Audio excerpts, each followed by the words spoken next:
The two armies confronted each other on a field that was already engulfed in flames. The army of people fought with enthusiasm for their god Nebula, and the army of orcs entered the battle for the sake of their god, Hegemony. The two armies finally faced each other and pointed their spears and swords at each other. One of the players pressed the keys on the keyboard very quickly in order to deliver a new blow. One of the orcs struck the ground with his huge hammer, creating a small shockwave that was enough to knock over nearby people and scare the horses.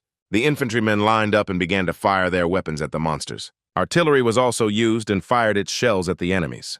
But the orcs cast spells against them that helped them defend themselves. One of the players seemed to ask a rhetorical question whether this was all hegemony. After some time, planes also entered the battle. One of the players was very happy with the command he gave to the game. Suddenly, lightning struck the people, which immediately took them out of the battle. It was as if the two players were sitting at a chessboard and sacrificing their pieces for the sake of victory. One of the players, watching the progress of the battle, decided to act differently. He wishes to launch an attack with nuclear warheads in the name of the god Nebula. On command, one of the warheads rises from somewhere. Seeing several warheads in the sky, the orcs pointed at them, and some became very alarmed.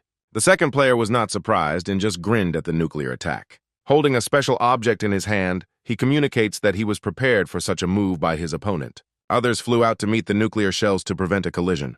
The defensive shells, which were enveloped in lightning, were rapidly approaching the nuclear ones. The first player notices the interceptor missiles and notes that the enemy is prepared, but does not seem surprised.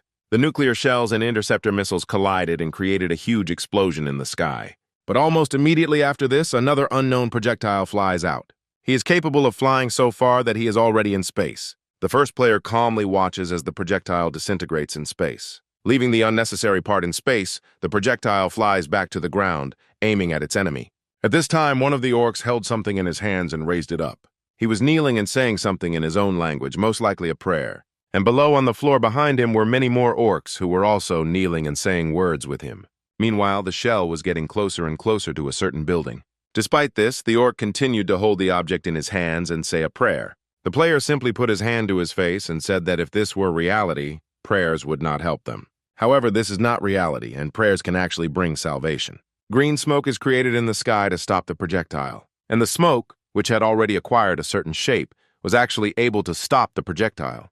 The smoke took the form of a deity, who grabbed the projectile with his hand. The first player was not surprised by what he saw, and immediately figured out the strategy his opponent was following. The second player was delighted at how he was able to dodge the enemy attack, and hoped that his opponent saw it. He stood on the giant's shoulder and confirmed that his opponent was right about the strategy. The player who had the second server rank asks if the opponent will surrender. Now it became clear to the first player why the opponent had fought with confidence from the very beginning. Even though the orc race's specialty allows for population expansion, it's still incredible how quickly he was able to gain so much faith and use special checks.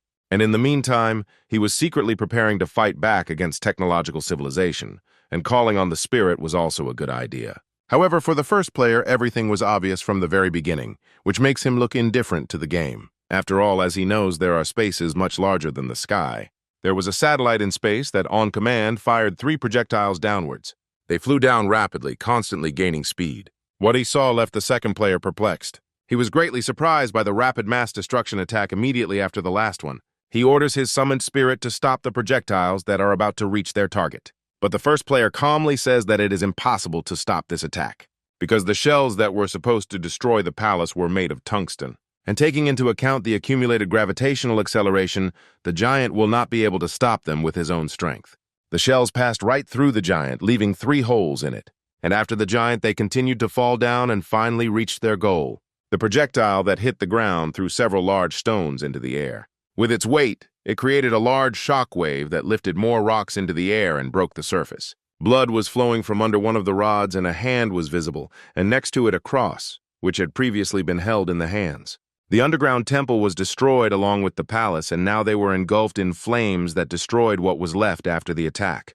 The second player begins to panic because all the faith he has carefully cultivated will evaporate. Suddenly, the summoned giant began to evaporate. After all, when faith disappears, the apostles disappear along with it. The battle ends, and the system recognizes Nebula with rank 1 as the winner.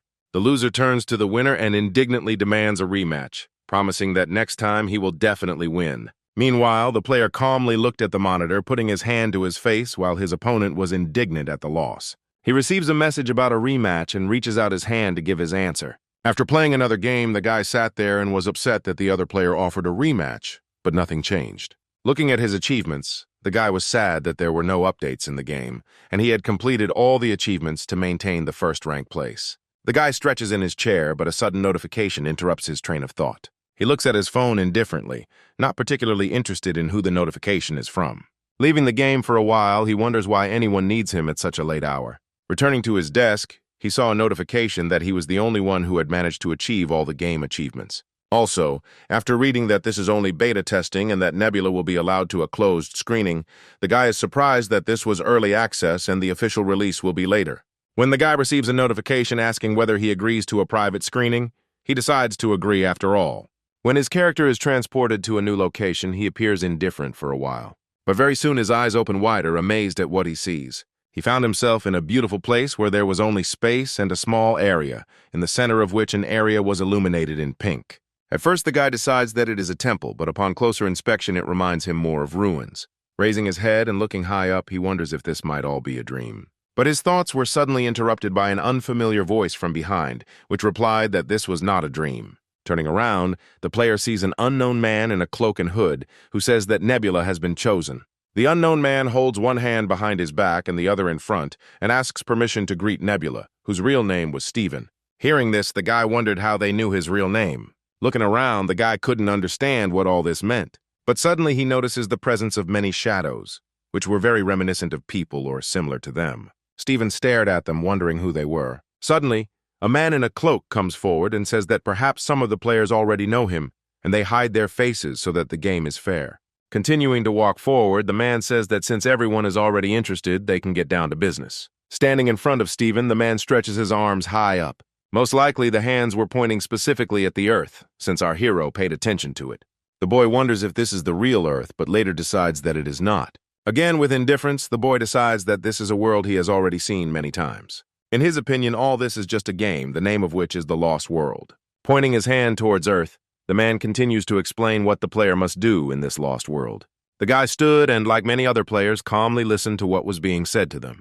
The speaker took a long time to make his announcement, which created tension among those present. Finally, he says that they are destined to become a real god. Hearing this, the players are surprised because apparently they did not expect to hear this at all, or were hoping for something else. Steven couldn't hear the other players, but he could sense the confusion around him. While he watched the other players, whom he could not see, the man continued to speak. Pointing to the Earth, the man says that the Lost World is not just a video game, but an Earth that the gods have abandoned.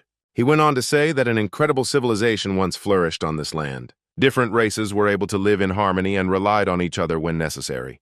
But one day something went wrong and everything changed for the worse. One of the gods who lived there woke up in the middle of the night. And for some unknown reason, he was one of the first to leave this world, and that is why the time of new gods came. The man finished his short story, and there was silence in the air for a moment. But very soon he continues that the game was created to find a more suitable god for this planet. And those who have gathered here today can try to become a real god. The man continues to explain that everything will be very similar to the Lost World. At first, no one will believe in them, but if they give a reason, then their people will believe in them. Then, they will be able to become the only god of the entire planet, and will be able to do whatever they want, and all their dreams will become reality in an instant. Steven put his hand to his chin and thought deeply about the words he had just heard. He draws attention to himself when he asks the man what will happen if he gives up.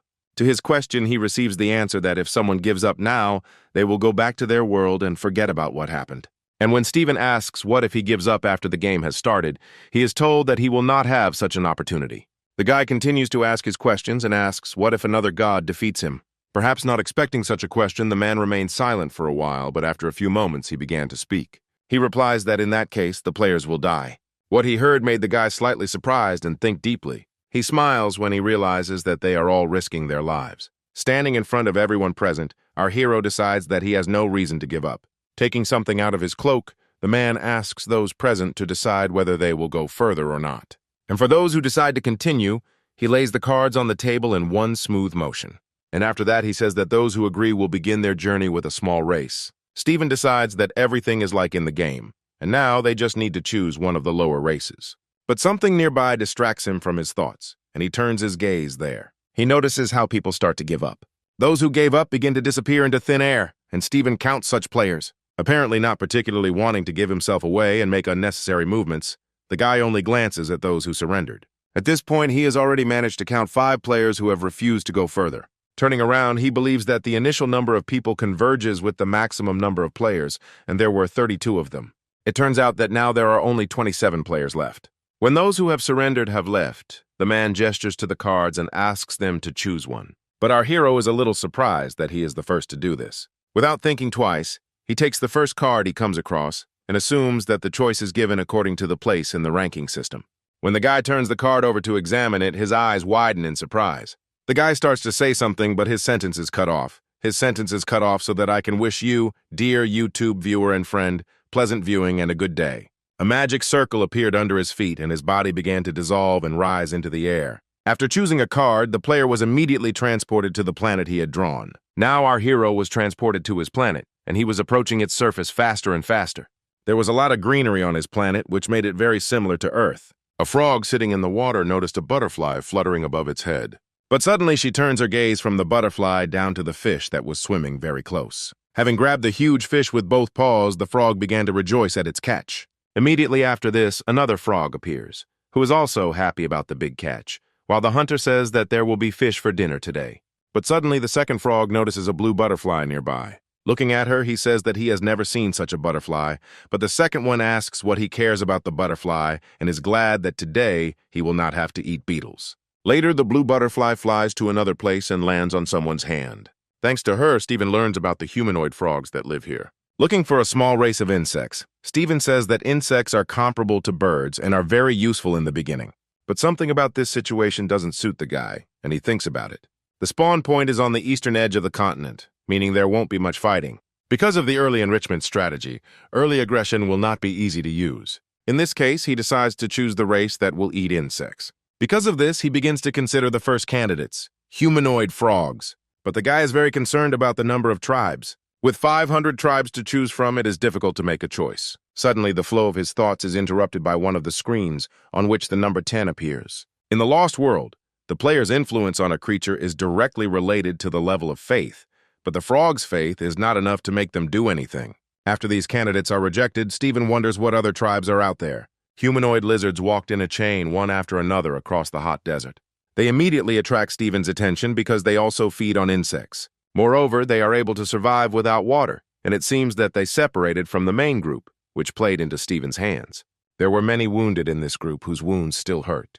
There were also several old people there who also had difficulty moving, and at the very end was the lizard that suffered the most. Just one look at him, Stephen immediately guesses that this lizard used to be in the main group, and most likely he was expelled as a result of a power struggle.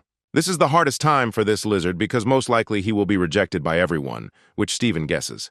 And taking advantage of someone else's problem, the guy decides to give the lizard a miracle so that he will believe in the existence of God. But this lizard is a very fragile creature in the opinion of our hero. The guy looks at the lizard for a while, weighing his decision. But in the end, he still decides to target the lizard, who was lagging far behind his group. The humanoid lizards walked for a very long time through the hot desert, which is why they were already very tired. Suddenly, someone notices a gazelle in the distance and tells the others about it, which immediately perks up the others. The poor animal was lying on the ground and its hind leg was covered in blood. Hungry lizards take advantage of the opportunity and immediately pounce on the animal, which has no way to escape. While they are enjoying the meat, which they have not seen for a long time, the wounded and old people sit down in the distance and do not even try to come closer to eat. The old man smiled sadly that the old and wounded would not get any food, and the lizard that Stephen was aiming at looked at his wound, which had already begun to fester. A group of strong lizards ate fresh meat with pleasure. Now all that was left of the gazelle was a skeleton, and the lizards were upset that it all ended so quickly. But according to many, the food has not run out, because bone marrow is also very nutritious, which is why one lizard takes a bone in his hands. He decides to try the bone marrow, but someone snatches the bone from his paws just as he's about to bite. The lizard looks up in surprise at his comrade who took the bone and asks what's going on. By lifting the bone slightly upwards, the lizard says that they had enough food and this should be left for those who cannot hunt. After this, the lizard collects all the remaining bones and leaves with them. He silently walks up to a group of other lizards and throws the bones in front of them, causing their eyes to immediately widen. Each of them immediately grabs a bone and begins to gnaw on it. The wounded lizard looked the worst of all because of his wound, but he also took a bone for himself. When the lizard returns to his group, the others ask him if he really wants to do this. Not wanting to beat around the bush, One of the lizards immediately says that the lizard with the wound on his shoulder will soon die, and the second agrees that his wound is already festering. Zhao only turns away when he hears that the lizard should have died a long time ago, and it is surprising that he is still alive. Suddenly, one of the lizards admits that many of them were able to survive because Rockrak took the blow of the saber-toothed tiger on himself. But even with such help, he will soon die, and the living need food. After listening to the others, Zhao asks how they are not ashamed, but they are only slightly surprised. Most of the lizards slept in an embrace, or at least close to each other, but Rockrak lay separately from everyone else. Even in his sleep, he winced at the pain in his shoulder. But suddenly opening his eyes, he notices a blue butterfly in front of him. Having become interested in the insect, the lizard, gritting his teeth, begins to rise. Leaning on his sore paw, he watches the butterfly, which has begun to move away from him. Suddenly, one of the lizards wakes up and asks the lizard lying next to him to look into the distance. Looking at Rockrak leaving, they decided that he finally wanted to leave. While Rockrak climbed the rocks, they decided to just watch him. Zhao also lay and silently watched Rockrak's actions. It was hard for Rockrak, but holding on to his sore paw, he continued to climb higher after the butterfly. It seemed that the lizard himself did not fully understand why he was doing this, and wondered if this was just a crazy fantasy. He is sure that he was the only one who noticed the butterfly, and following it, he hopes that it means at least something. With the last of his strength, the lizard continues to rise after the blue glowing butterfly. Rockrak had almost reached the place where the butterfly had led him and was wondering about the meaning of what was happening. When the lizard reaches its destination, its eyes widen at what it sees. At the top of the hill was a pile of beetles left by someone, which formed a tower that rose into the sky. Rockrak is surprised by his find and realizes that this is enough for their entire group. After this, Steven receives a notification that the humanoid lizards have seen a miracle, which the guy is undoubtedly happy about. From his screen, he watched the lizards gobble up his gift, which Steven thought would last him several days. Continuing to look at the happy lizards, Steven continued to think about his next move. But his thought is abruptly interrupted by something he saw on one of his screens. Steven noticed that by pointing to the butterfly, Rockrak himself began to talk about the miracle that he was able to see. Then Steven remembers that creatures with great will can make decisions on their own, and many lizards look at the beetles and think about the story they heard. Steven receives a notification that the Rockrak tribe has discovered a deity called the Nameless Bug God, a name that greatly surprises our hero. With a heavy sigh, the boy accepts his temporary name and agrees that at first no one has beautiful names. Lost in his thoughts, Steven looks down somewhere far below for a while. He looked at Rockrak, who was standing by the fire and had attracted attention after the story was told. The boy smiles at the thought that Rockrak is now important to him. But without a doubt, Nebula will also later become important to the lizard, who saw a miracle at the most difficult moment of his life. In the new day that had come, the heat was still there in the middle of the desert, and the blue butterfly continued to flutter, flying not far from the tribe.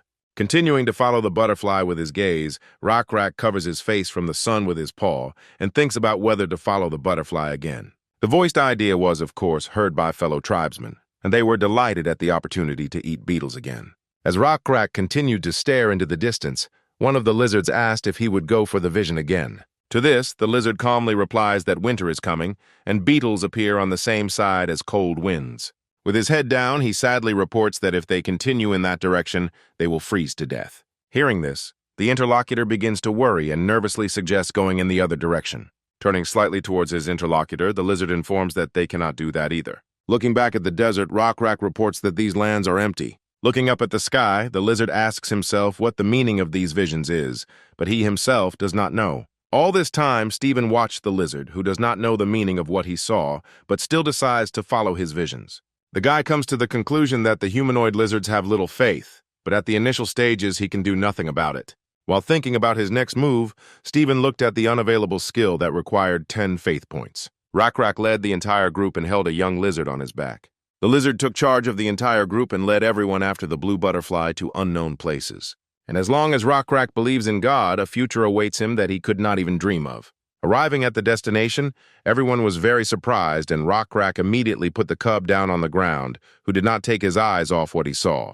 Turning to the others, Rockrak begins to speak loudly so that everyone can hear him.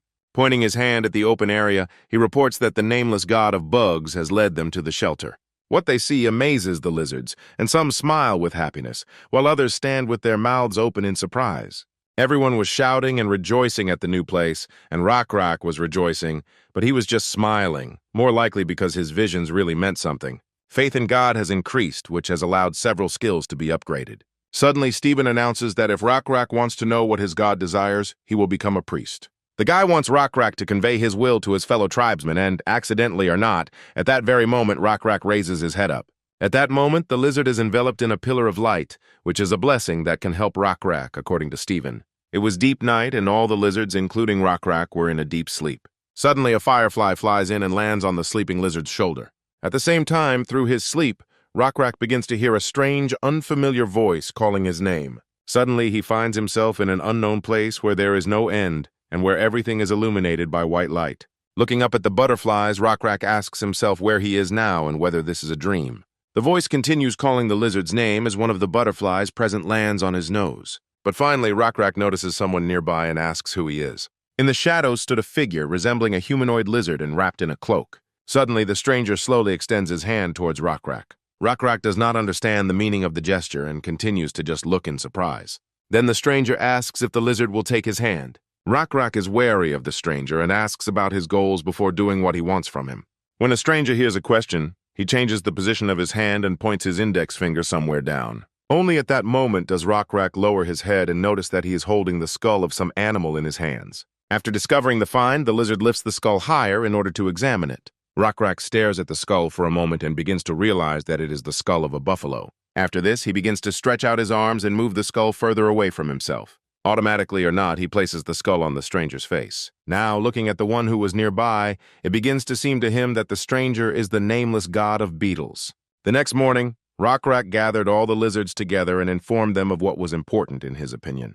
As soon as he woke up, he immediately wanted to share the dream with the others in order to inform them or listen to their guesses about what it meant. After Rockrak has finished his story, one of the lizards asks if God is asking the beetles to sacrifice a buffalo. At this point, Yahello intervenes and says that to catch the buffalo they will have to go far into the wasteland and it is very dangerous. When someone objects that this is what the god who brought them here wants, Yahello firmly replies that he will not put the entire tribe in danger. Hunting a buffalo is a huge risk to life and the entire tribe will have to fight to kill it. Yahello asks if they leave, who will look after the children and the elderly. Unable to come up with an answer to this, others simply reply that it sounds convincing. Clutching his spear tighter in his hands, Rockrak agrees that it is wrong to put the entire tribe in danger. To the surprise of his fellow tribesmen, he firmly says that he will go alone. Upon hearing the crazy thing Rockrak is about to do, Yahello immediately steps forward and says that Rockrak cannot do it alone. But turning around, the lizard firmly replies that he is not going there to die, but God gave him a blessing. Yahello asks doubtfully about the blessing he received. The wound on Rockrak's shoulder no longer festered and was covered with a dark crust. Pointing to his wound, the lizard says that it is hard to believe, but when he woke up, the wound had already healed. Moreover, his shoulder was covered with black scales. The lizard compares these scales to those of beetles, but Yahello still looks at his comrade doubtfully. Yahello closed his eyes and shook his paw from side to side, acknowledging the strangeness of the incident. But he still doesn't consider this a reason to go after the buffalo alone, and then Rockrak agrees with him. Suddenly, Rockrak tenses one of his paws so hard that the large muscles and protruding veins can be clearly seen. Replying that this would be an excuse to go after the buffalo alone, he swings his spear. And at high speed, he launches it into a palm tree, which was at a decent distance from them. The spear hits the middle of the tree and breaks it into two pieces. Everyone present was horrified by this sight and surprised by the strength of the one who had been dying just 2 days ago. Rockrak walked over to the tree and took back the spear, which had stuck into the ground after hitting its target. His fellow tribesmen immediately run up to him and are surprised that he hid such strength from them. An old man who had difficulty walking also comes up and says that it was a dried-up tree. But just recently, Rockrak was dying from the wound he received. Suddenly, one of the lizards notices something interesting in the distance and starts screaming, which makes Rockrak turn towards him. Rockrak also soon notices what delighted his fellow tribesmen, and it makes him smile.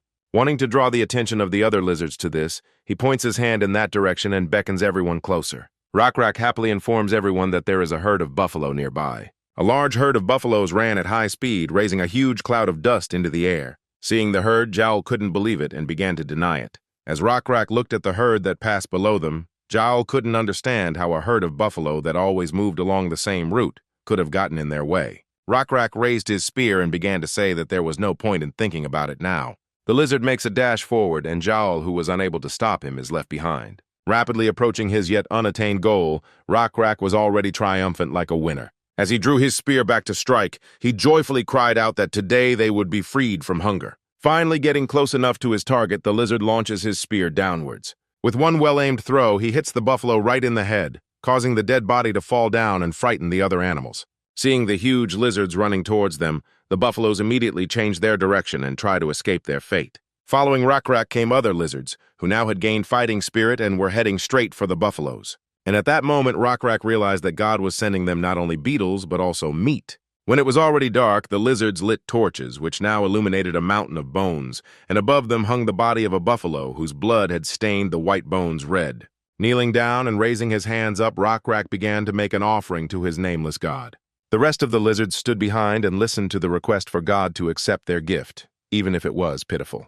When Rakrak finished his sentence, the others repeated the request and bowed their heads slightly forward. Stephen notices that the ritual was performed carelessly, but the most important thing is the sincerity of intentions. He managed to get even more points than he expected, which means that Stephen turned out to be a good priest. Considering the time it took them to complete the job, it turned out very well. Suddenly, Stephen remembers that it was difficult to attract the buffalo because he was not the god of the grass they ate. Because of this, we had to resort to ingenuity and use improvised means.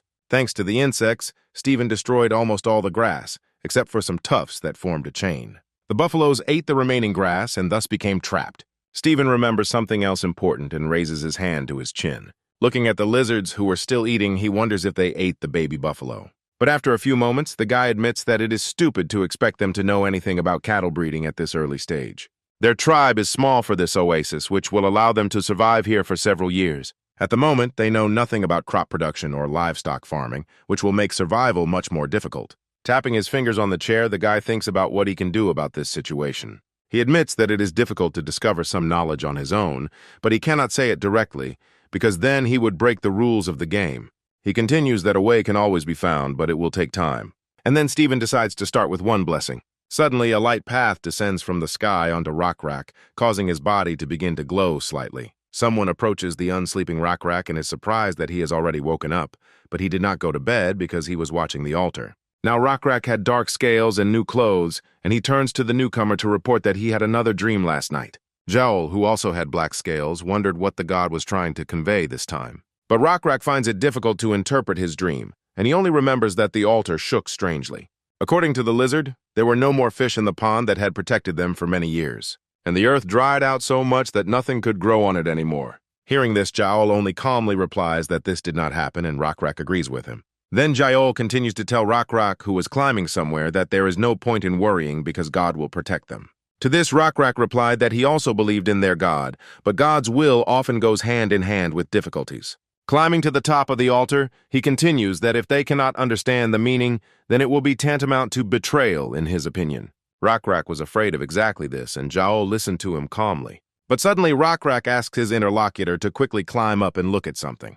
When Yahello finally reaches the top, Rakrak points his finger somewhere far beyond the horizon. Looking closely, Yahello notices some movement in the distance, which raised a lot of sand dust into the air. Seeing this, Rakrak finally understands what God meant in his dream and why the altar was shaking. Taking a closer look at the group of lizards that was approaching, our hero recognizes those who drove them out of the tribe. Yahello is very surprised that they have come this far, but Rakrak does not share the surprise. He continues to examine the lizard that was walking ahead of everyone, and notes that its scales are the same blue as theirs once were. But what surprised him more was that some of the lizards were riding huge animals that inspired fear with their appearance. Judging by the numbers, Rakrak assumed that the entire tribe was on the move. Because of this, Yahello comes to the realization that their homeland of green swamps is completely depleted. Continuing to look at the approaching animals, Rakrak wants to express his thought. But Yahello interrupts him and says that God has taken all the fertile lands, but Rakrak calmly replies that they cannot know this. Yahello becomes wary that they know the location of the refuge, but Rakrak says that their oasis is in a depression in the mountain and cannot be seen until you climb up. Hearing this, Yahello calms down a little and hopes that they will simply pass by, but suddenly someone's loud voice is heard. Suddenly, some lizard shouts to those passing by that their shelter belongs to the nameless god of bugs. The whole picture looked as if the lizard was trying very hard to attract attention to itself, and it successfully succeeded in doing so. Seeing him, the leader of the group looked as if he was surprised by such a stupid performance, and the beast below him showed his teeth. Rakrak clutches his head and remembers that today Yura's patrol and Yahello also clutches his head, confirming this. But after that, Rakrak puts paw on his friend's shoulder and asks him not to worry. Jumping up from his place, the lizard assumes that this is God's plan. When he reaches for his spear and takes it in his paw, Yahello asks what he is talking about. Jumping down from the altar towards his companion, Yahello asks if Rakrak thinks that God himself created this situation to test them. Rakrak turns slightly to his interlocutor and says that maybe this is not a test at all, but a mission. A mission to accept and save those who were once their fellow tribesmen.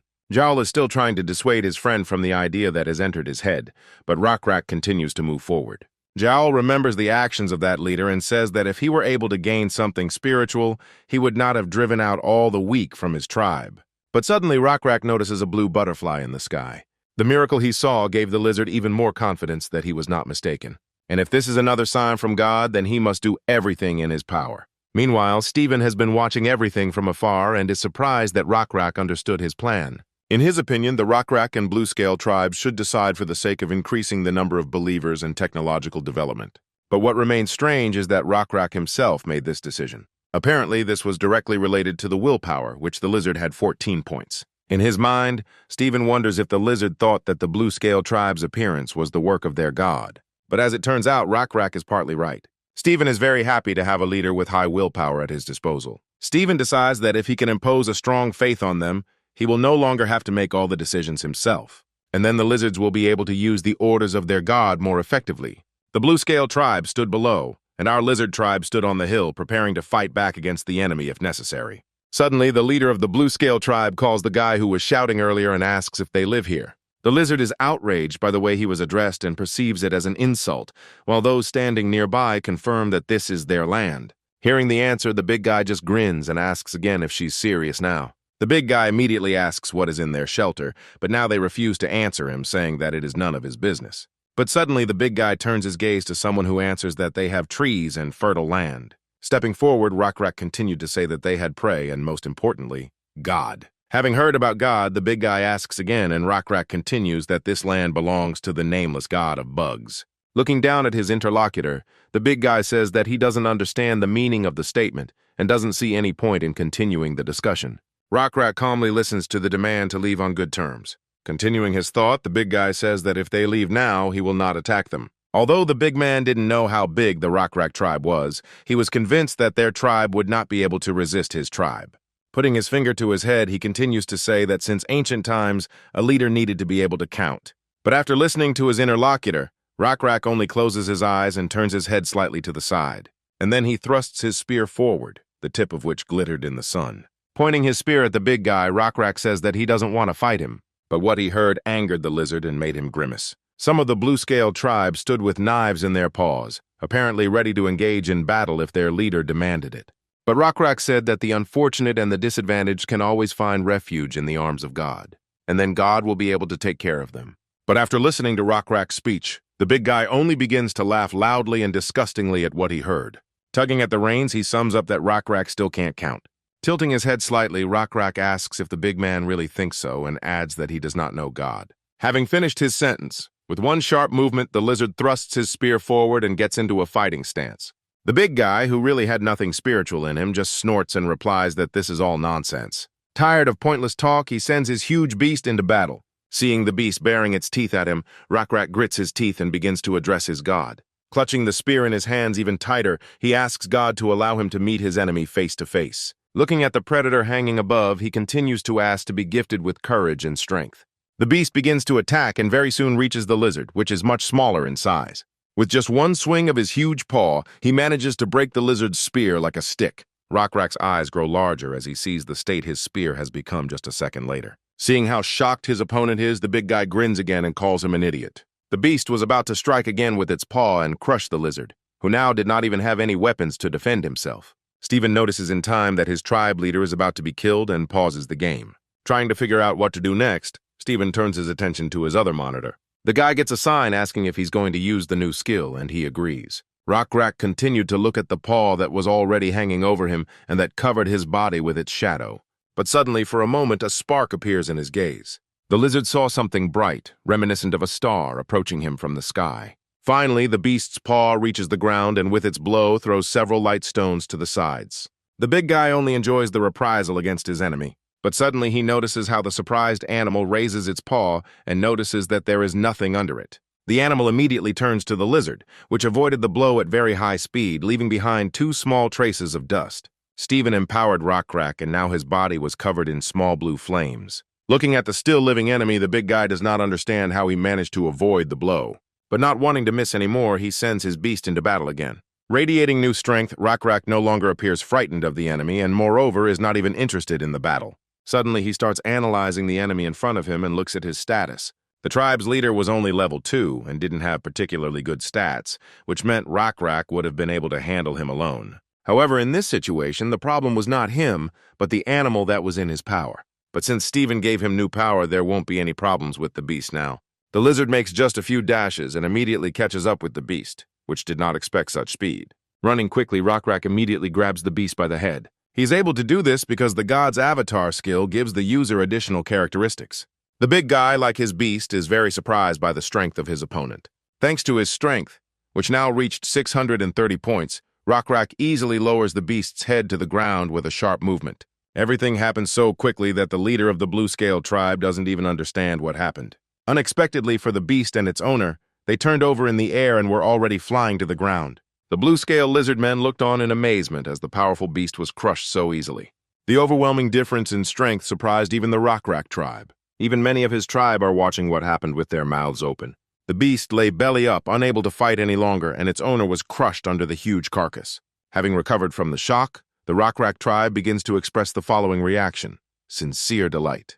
But for some reason, at this very moment, Rockrak looks alien to them and looks at them with a gaze that is not his own. This again makes everyone surprised, and Yahello puts out his hand, showing with his gesture that no one should approach Rockrak now. Trying to get out from under the huge carcass, the big guy continued to shower Rockrak with many insults. Finally, he manages to get out from under the carcass and reach the knife that was lying nearby. Grabbing the weapon, the lizard rushes at the enemy, who at that moment was looking back, not in front of him. The blue-scale tribe chieftain could not accept the fact that his calculations might be inaccurate, and so he wanted to finish what he started. But still, without looking forward, Rockrak puts his hand in front of himself. And then he hits the lizard with the back of his hand and immediately ends the fight. Having received a very strong blow, the lizard immediately falls limply to its knees. Turning to the other lizards from the alien tribe, he calmly asks who will be next. But seeing the full power of the enemy, the members of the blue-scale tribe immediately throw their weapons to the ground. They all immediately fell to their knees and began to bow their heads and at the same time swear their allegiance. Immediately after this, the blue light leaves Rockrak's body. Looking down at their body, Rockrak can't believe what just happened. Looking at the fallen enemies, Rockrak wondered if their god had just controlled his body, because everything happened as if in a dream. Watching what was happening on his screen, Steven only chuckled. It was late at night and the two tribes united under the altar and loudly discussed something. Suddenly, one lizard from the blue-scale tribe asks again that previously the black lizards were part of their tribe and were driven out into the wasteland. The interlocutor continues to ask why they have black scales then, and they answer that this is the whole point. The lizard continues to say that through worshipping the nameless god of bugs, they were able to change and become stronger, and these words delight the listeners. Many of their tribe were sitting near the fires at that moment, warming their limbs by bringing them closer to the fire. The words that otherwise the lizards would have died make the blue lizard think deeply about what he heard. Looking at the altar, he says that the power of their god is very immense. Rockrak and Yahello were sitting separately from everyone else, and Yahello asks his friend if he really doesn't remember what happened today. Without waiting for an answer from Rockrak, who was looking at the ground, Yahello continues to ask how a lizard with such great strength could exist. Yahello couldn't imagine such a thing and worriedly asks if everything will be okay, but looking at his interlocutor, Rockrak asks again. Turning to the rest of the lizards, Yahello says that with their arrival, the tribe has become 6 times larger, and there are too many of them, which means this oasis will begin to deplete very quickly. Rockrak lowers his head again and considers his friend's words. He finally gets up and announces that they will have to leave, but Yahello is very surprised by this. With a worried look, he asks if they will have to go into the wasteland again, since they cannot wander endlessly in search. But Rockrak firmly replies that they can do it because the answer is somewhere in those lands. Looking around at his entire tribe, Rockrak continues to say that it was the appearance of their old brothers that became a clue from God. The next day, the beast of the defeated lizard was tied to a tree and was angry at those who guarded it. The lizards get too close, causing the drake to lash out with its tail and hit one of the guards. While the victim flies forward, his partner steps forward with a spear. But Manhwa is not afraid of the lizard and again tries to attack, showing his grin. The beast was so strong that it slightly pulled the tree towards itself. and the guards were worried that it would escape. Yor starts yelling at the animal that he will be punished for bad behavior. But at that moment, someone's hand falls on the lizard's shoulder. Seeing the new arrival, Drake freezes and no longer grins. Rakrak arrived at the scene carrying a carrot in his hand. Seeing the lizard, Manhwa immediately recognizes it and remembers their previous meeting. The beast is very frightened of Rakrak and begins to retreat. But Rakrak approaches him and, holding out a carrot, offers the animal to eat it. The beast is very surprised when he sees that he will not be attacked and is only offered food. Manhwa carefully approaches the carrot and begins to sniff it. After sniffing and making sure that the offered food is edible, he begins to bite off a little. The guards, who had previously pointed their spears at the beast, are surprised at how easily Rakrak found a common language with the animal. After Manhwa has finished the carrots, he begins to caress Rakrak's hands, and the lizard guesses that he is asking for more food. So he immediately throws Drake a few more carrots, which the beast immediately eats with great pleasure. Looking at the animal, Rakrak thinks that if he is still alive, it means God has plans for him. Having finished the recently offered carrots, Manhwa raises his head and looks at Rakrak again. Guessing what Manhwa wants, Rakrak smiles and says that if Drake wants to be on his side, then he should learn patience. Manhwa stood and listened to what the lizard was telling him, and for some time did not show any further reaction. But realizing that they won't give him more food, the Drake falls to the ground and looks at Rakrak with a sad look. After this, Rakrak begins to leave and asks the guards to notify him if Manhwa suddenly starts to act up again. But lost in thought about something, Yor didn't answer the leader and continued to stare intently at the Drake. A little later, a lizard with blue scales appeared in the company of Rakrak and Yahello, and Rakrak was examining something in his hands. Twirling the knife in his hands, he asked the lizard if he can do something similar. The lizard continues to say that if it weren't for the stubbornness of the previous leader, he would have made something better long ago. But Yahello turns and asks how it's all connected, to which he replies that it's the trees. Slightly surprised, Rakrak asks the lizard again, and he again answers convincingly. According to the blue lizard, they used a lot of trees when creating the weapon. Rakrak looks at his interlocutor and asks if trees are needed for fires, but the lizard replies that by burning wood, they received a special flammable material. Continuing to twist the knife in his hands, Rakrak thinks about the lizard's words. Then, without taking his eyes off the knife, he replies that he will think about the proposed idea and make a decision tomorrow. As the lizard leaves, Rakrak finally looks up from the knife in his hands and looks ahead. He is a little surprised when he sees that the next lizard who wants to talk to him is missing his left front paw. A stranger approaches and reports that he heard that Rakrak was looking for someone who could accompany them through the desert. Realizing where the conversation is heading, Rakrak asks his interlocutor if he is a wanderer. The lizard smiles and confirms that he is a wanderer who is constantly in search of shelter. Looking down a little ahead, he reports that during his travels he has learned to find his way. What they heard immediately interests Rakrak and Yahello. The wanderer continues to talk about how he knows of several fertile lands that can free the tribe from hunger. But with an awkward smile, he says that he cannot be sure that these lands have not been occupied by someone else. Looking at his interlocutor, Rakrak asks if others could have found these places, and sitting down, the wanderer answers that this could have happened. Hearing this, Rakrak lowers his head slightly and says that everything is fine. Raising his head again, he firmly says that even if the lands are already occupied by someone, they will simply need to win and take the lands for themselves. To this, the wanderer replies that if Rakrak is determined enough, the lizard will trust the leader. But after listening to his interlocutor, Rakrak immediately asks how the wanderer can earn his trust. Most likely, not expecting such a question, the lizard was a little embarrassed and thought about what he could offer. After a few moments, he silently raised his index finger to the sky. The lizard claimed that his answer was there, and Rakrak and Yahello looked up to where the finger was pointing, not understanding what the wanderer meant. When the lizards look up, all they see is an endless blue sky with clouds wandering across it. Our heroes see only the sky, but the wanderer replies that it is not just the sky. When night fell, Rakrak and the wanderer met again in the same place, and Rakrak guessed that it was in the stars. Continuing to look at the night sky, Rakrak asks if the stars move, and the wanderer confirms that there is something like that. The wanderer continues to say that Rakrak noticed correctly and the stars are in some kind of movement, and he managed to find his own rules. He continued to claim that if you knew the paths of the stars, you could find your way anywhere. But for now, for Rakrak, this was doubtful. The wanderer offers to share some information about the star paths, and if after a few days of observation everything comes together, he hopes that he can gain Rakrak's trust. The lizard spent many hours talking about the stars in the sky, and the wanderer constantly pointed his finger at the sky, explaining something about the stars. When enough time had passed and the wanderer began to leave, he asked to meet again at the same time and place, and Rakrak agreed. As soon as the wanderer left the leader, Yor came to him, deeply thinking about something. Rockrak quickly notices him and turns around asking if Manun is causing problems, but Yor assures that everything is fine. According to the lizard, although the Drake was still not happy, as soon as they started giving him food on time, he softened. Although Rockrak continued to stare at the sky, he was delighted to hear this news. But suddenly Yor remembers that Yahello told them that they needed to find a way to move around the wasteland without the risk of starving. Finally, Rockrak breaks away from the stars and, turning to his interlocutor, confirms his friend's words. After this, Yor immediately begins to say that during the day, when he watched how Rockrak gave food to Manhwa and he calmed down, an idea came to him.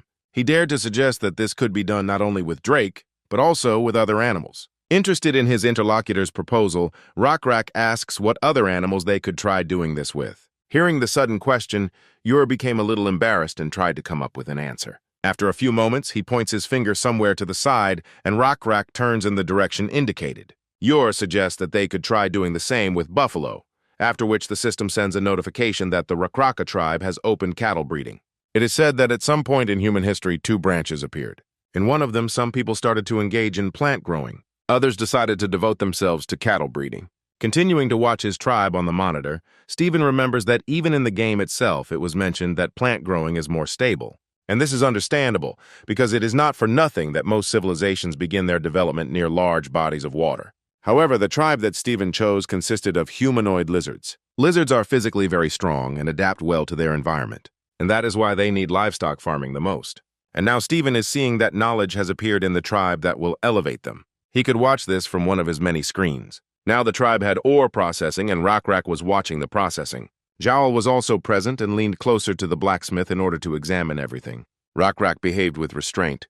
Yahello watched with open interest, and the blacksmith paid no attention to those present. Stephen watched and was pleased that the tribe had finally learned how to shape metal into the desired shape, although this weapon was significantly softer than bronze items. But considering that the Rockrak tribe had previously fought with stone tools, this is already a big progress. Thanks to his butterflies, Stephen was able to watch everything that was happening from the side, including the lizards who were examining the new weapon.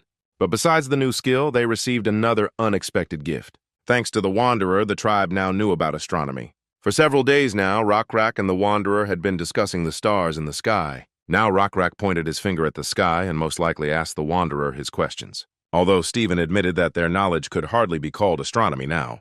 But the guy hopes that in the distant future they will be able to use this knowledge correctly. When alone with each other, the lizards constantly and non-stop discussed something. Now left alone, Rockrak agrees with the Wanderer's words that the stars are the guide of the heavens. After standing on the hill for a while, he decides to sit down and look around his tribe's house. After sitting in silence for a while, the lizard raises his head again and decides to put his plan into action. It was still night, but all the lizards had already gathered around their altar. Rockrak, who called everyone together, begins to talk about how much time has passed since God brought them to these lands. And in such a short time, they even managed to meet their brothers, with whom they lived before their exile. Rockrak goes on to say that they could have abandoned their brothers, just as they abandoned them back then, and chosen to live alone, and then they would have lived longer lives here. Everyone listened attentively to the fact that if the Blue-Scale tribe had been abandoned, they would have died in the middle of the endless wastelands. But Rockrak believes that this is wrong because God wanted salvation, not rejection. Clenching his fist tighter, Rockrak says that this was supposed to be their highest good. Everyone stood silently and listened to the speech of their leader, not daring to make an unnecessary sound. Finally, Rockrak announces that at dawn they will leave this land. What they heard left everyone perplexed, and meanwhile Rockrak asked the Wanderer to come closer. When the Wanderer stands next to the chieftain, Rockrak announces that he has been instructing him for several days in the secrets of traveling on star maps, and Rockrak has managed to verify that the Wanderer is telling the truth.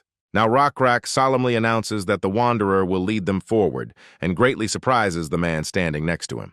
Yahello stood with his arms crossed over his chest and listened as their entire tribe was now ready to trust the Wanderer. Wanting to inform everyone about their path, Rockrak asks the Wanderer to tell everyone where he will lead them, which greatly confuses the lizard. After listening to the leader, the lizard silently raises his finger to the sky, and all the lizards look after him. The Wanderer informs that when the morning sun rises, they will go to the right of the place where it rises. And after that, they will have to walk forward for 10 days. And then turning right along the rotten river, they will walk for another 15 days. And immediately after that, another 3 days along the mountain fault. The Wanderer sums up where they will eventually end up and what they will give so much effort for. Their target is the endless forests, which are full of predators, tribes, and other creatures. Hearing the Wanderer's statement, Rockrak is glad that this place would be ideal for them. After this, he thanks the Wanderer and asks him to go back. When the Wanderer has left, the leader begins to slowly climb onto the altar. Meanwhile, those below closely watch the actions of their leader. Finally, Rockrak climbed to the top and proudly looked at his entire tribe. Suddenly, he unexpectedly calls out to Yura, which greatly surprises the lizard. Suddenly, Rockrak asks why they did not eat any of the buffalo that were caught yesterday. Yura is at a loss when asked this question and at first doesn't even know what to answer. Trying to pull himself together, the lizard begins to say in an uncertain voice that they were not very hungry. Looking down at the lizard, Rockrak wonders how the two are related. After hearing that everyone had tried their best to catch the buffalo, but the prey had never been tasted, Yura felt even more insecure. Yura also continues uncertainly that everyone really did work on the hunt. But he didn't eat anything because he didn't feel really hungry. Rockrak stood above all this time and calmly listened to his fellow tribesmen. Yura believed that if he could endure it now, he would be able to eat later when he was really hungry. That's what he decided. Thinking about Yura's statement, Rockrak looked at him intently. But finally, after a long silence, the leader begins to praise the lizard. This unexpected reaction really surprises Yura.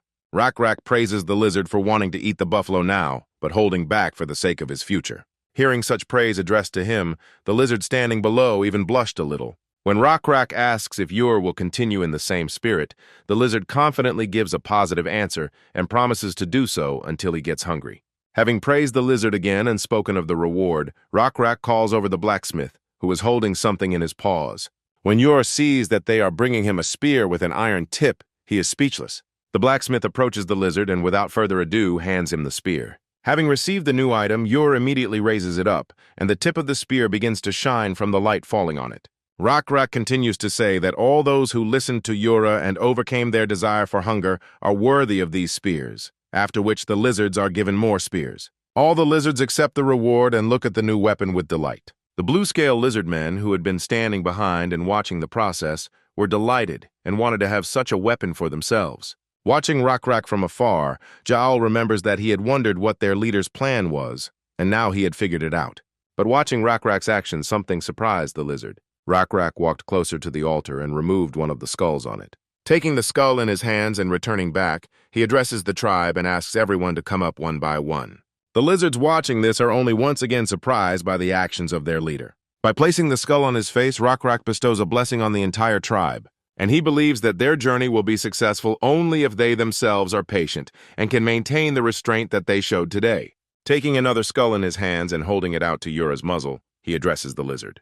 By placing the skull on his fellow tribesman's head, Rockrak gives him a new name, Bone Warrior. Yura can't contain how much he is touched by this will of God, so his eyes begin to water. Now Rockrak was illuminated by the bright morning sun, and he prepared to continue with his plan. When the whole ceremony was over, all the lizards of his tribe had one new spear each and a buffalo skull as a mask. Looking around, Rockrak announces that it is time to leave this divine place. But they should remember that God's will is with them, and therefore they are not tied to any place.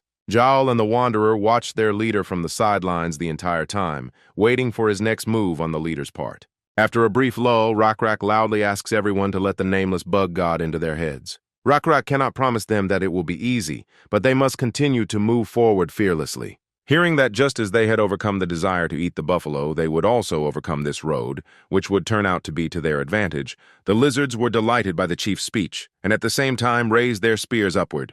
Rockrak believed that they must go forward, and the nameless god of bugs would be with them. And thinking about this, he closes his eyes and lifts his head up, as if closer to the morning light. But after this, he thinks about the fact that he arbitrarily expressed God's will. Feeling guilty for what he had done, the lizard asks his god for forgiveness for his actions. But Stephen, who is watching this, does not think that Rockrak should apologize for his actions. After all, if Rockrak had acted differently, he would not have become a priest of his god. Stephen notes that things have been going well since the chieftain reached the heights of his allies. But for a moment, Stephen was silent as he looked at one of his screens. During this time, Stephen managed to notice that Rockrak's special skills had finally shown themselves. Looking at Rockrak, who was handing one of the skulls to Yahello, Stephen notes that the chief lives up to all his expectations. Watching Rockrak, Stephen admits that the lizard has made a new beginning. For several days now, a large group of lizards had been walking through the hot and empty desert. Suddenly, Manhwa howls from the heat and shows his teeth. After this, he falls to the ground, exhausted, and attracts the attention of the leader. Rockrak approaches the drake and, placing his hand on his paw, says that it is too early to fall. After this, turning to the Wanderer, Rockrak asks if they have time to rest, and the Wanderer replies that since the Drake has fallen, they have no other choice. Hearing this, Rockrak raises his head and orders everyone to stop. After this, the other lizard warriors begin to inform everyone that there is now a halt. Rising, Rockrak wonders if they will find what they are looking for, and if he will become stronger if he rests. But now, Rockrak is better off resting and refreshing himself, because he has not eaten anything. Turning again to the Wanderer, the chief asks if they have been walking at this pace for 3 days already, and the lizard confirms this. Having heard the confirmation, Rockrak says this time out loud and thinks. Turning slightly towards the group, he says that everyone is very tired and there is almost no food left. Looking far ahead, he says that now one can only hope for a miracle from God. But suddenly a lizard runs up to Rockrak and says that another tribe has appeared. The worried lizard quickly reports that the tribe is rushing headlong in their direction. A tribe of orcs moved very noisily across the desert. One of them, most likely the leader, was very happy about something and laughed very loudly. Holding a hammer in his hand, he informs his brothers that now nothing stands in their way. They were rapidly approaching the Rockrak tribe and shouting that there was nothing worse than that monster. But suddenly the orcs stop and look forward with a very surprised look. Smiling at his new acquaintances, Rockrak tells them that they are truly reckless, and that behind him stands a bunch of lizards with weapons in their hands. Turning again to the surprised orcs, the lizard suggests that they may simply be fools. The orcs look at the group in front of them for a moment and don't dare to answer. Suddenly, they begin to look around the group more closely and notice menacing lizards with skulls on their faces and large spears in their hands. After this, the orc leader quickly turns his gaze to his modest weapon in his hands, and then he throws down the hammer, not wanting to get into trouble.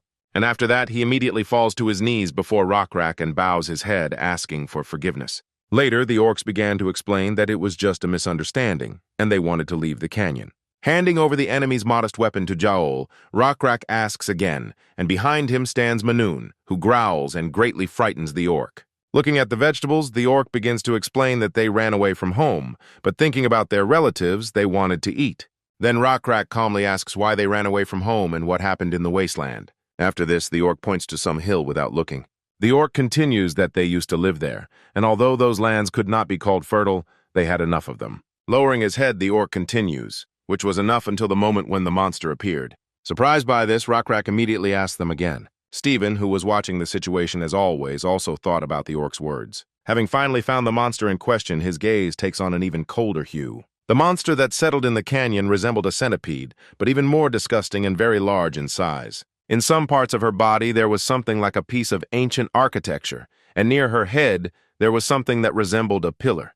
The description of the lost world states that these creatures were created by the lost gods of the past.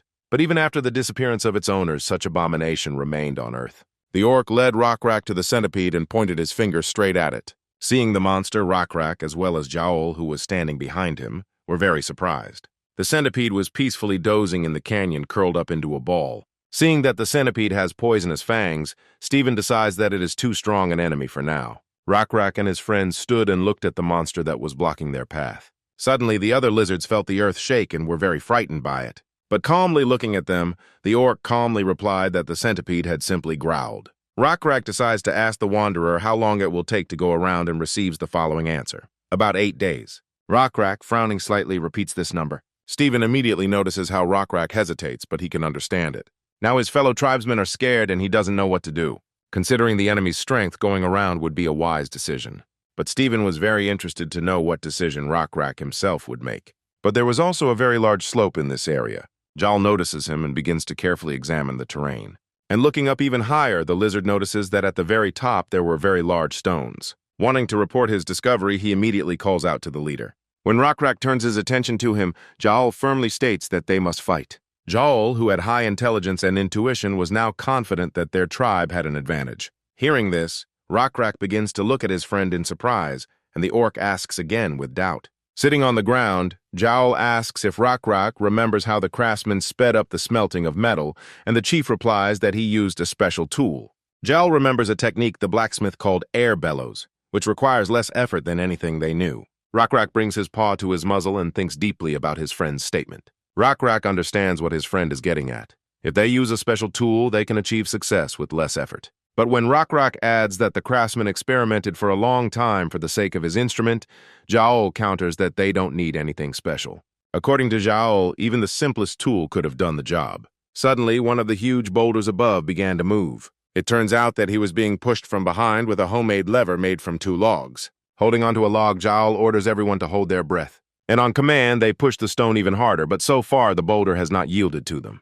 Then Jael gives the command on what count and what the others should do. Two small squads continued to try to move the stones and throw them onto the monster. Stephen, watching the proceedings, notes that although their idea is simple, it is quite good. However, in order to deal with such a strong enemy, you will have to throw down all the stones at once. But will this be possible given the weight of the stones and the strength of the lizards? Too much time passes and Jael urges the others to push faster. The rest at this moment only clutch the log tighter. On command, they push the log forward and finally manage to move the stone. Seeing the stone fall, Yor starts to rejoice loudly, and Jael is surprised that his plan worked. One after another, the stones begin to fall rapidly down on the unsuspecting monster. Suddenly, the centipede hears some noise and rises. But the stone is already too close, and she won't have time to avoid the blow. Noticing the danger too late, she takes the blow with her head. In order to assess the result of his efforts, Yor approaches the cliff and bends down.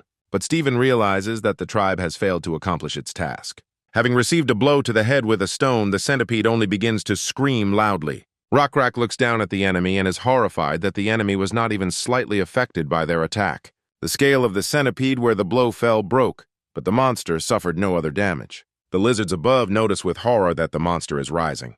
Then everyone starts rushing around trying to throw off the remaining stones. But Stephen notices that it is too late for such an attack and rises from his seat. Rockrak again notices changes in his body, just like in the battle with Manhwa. One of the lizards notices that the log is suddenly slipping out of his hands. Rockrak felt a surge of strength again and was able to cope with the task at hand alone. Rockrak's strength had again increased so much that he was able to single-handedly throw a huge boulder into the air, greatly surprising the lizard standing nearby. After this, Jael immediately points his hand to the third boulder while giving a command to Rockrak. The lizard immediately runs up to the indicated boulder, crouching slightly, and grabs it with both paws. From trying to lift such a large weight, our hero's muscles become very tense, and veins begin to appear on his forehead and paws. Finally, Rockrak manages to get the stone moving and pushes it forward. Now 2 huge boulders were flying down at once onto the centipede, which had almost reached the top where the defenseless lizards were. Getting closer and closer to its enemies, the centipede opens its huge mouth and begins to roar loudly. But at that moment, Rockrak, who had been under the influence of God's power until now, resolutely grabbed the spear. The lizard accelerates and jumps from the top at high speed, causing Jael to be very surprised. While in the air, the lizard begins to aim at the target and raises the spear back, preparing to launch it. Finally taking aim, Rockrak launches his spear, which flies towards its target at great speed. After a few moments, the spear almost reaches the centipede, cutting 2 huge boulders into 2 parts. The spear hits a strange structure that was on the monster's back and breaks it, then pierces the centipede's back. Having received such a strong blow, the centipede begins to scream even louder due to the pain it is experiencing. But before the monster has time to come to his senses, a huge boulder, which he did not notice, is already hanging over him. Not having time to escape the blow, the centipede takes the boulder with its head. From such a strong blow, the centipede's whiskers and horns begin to fall off, and hemolymph flows out of the injuries and head, and at the same time, stones continue to fall from above.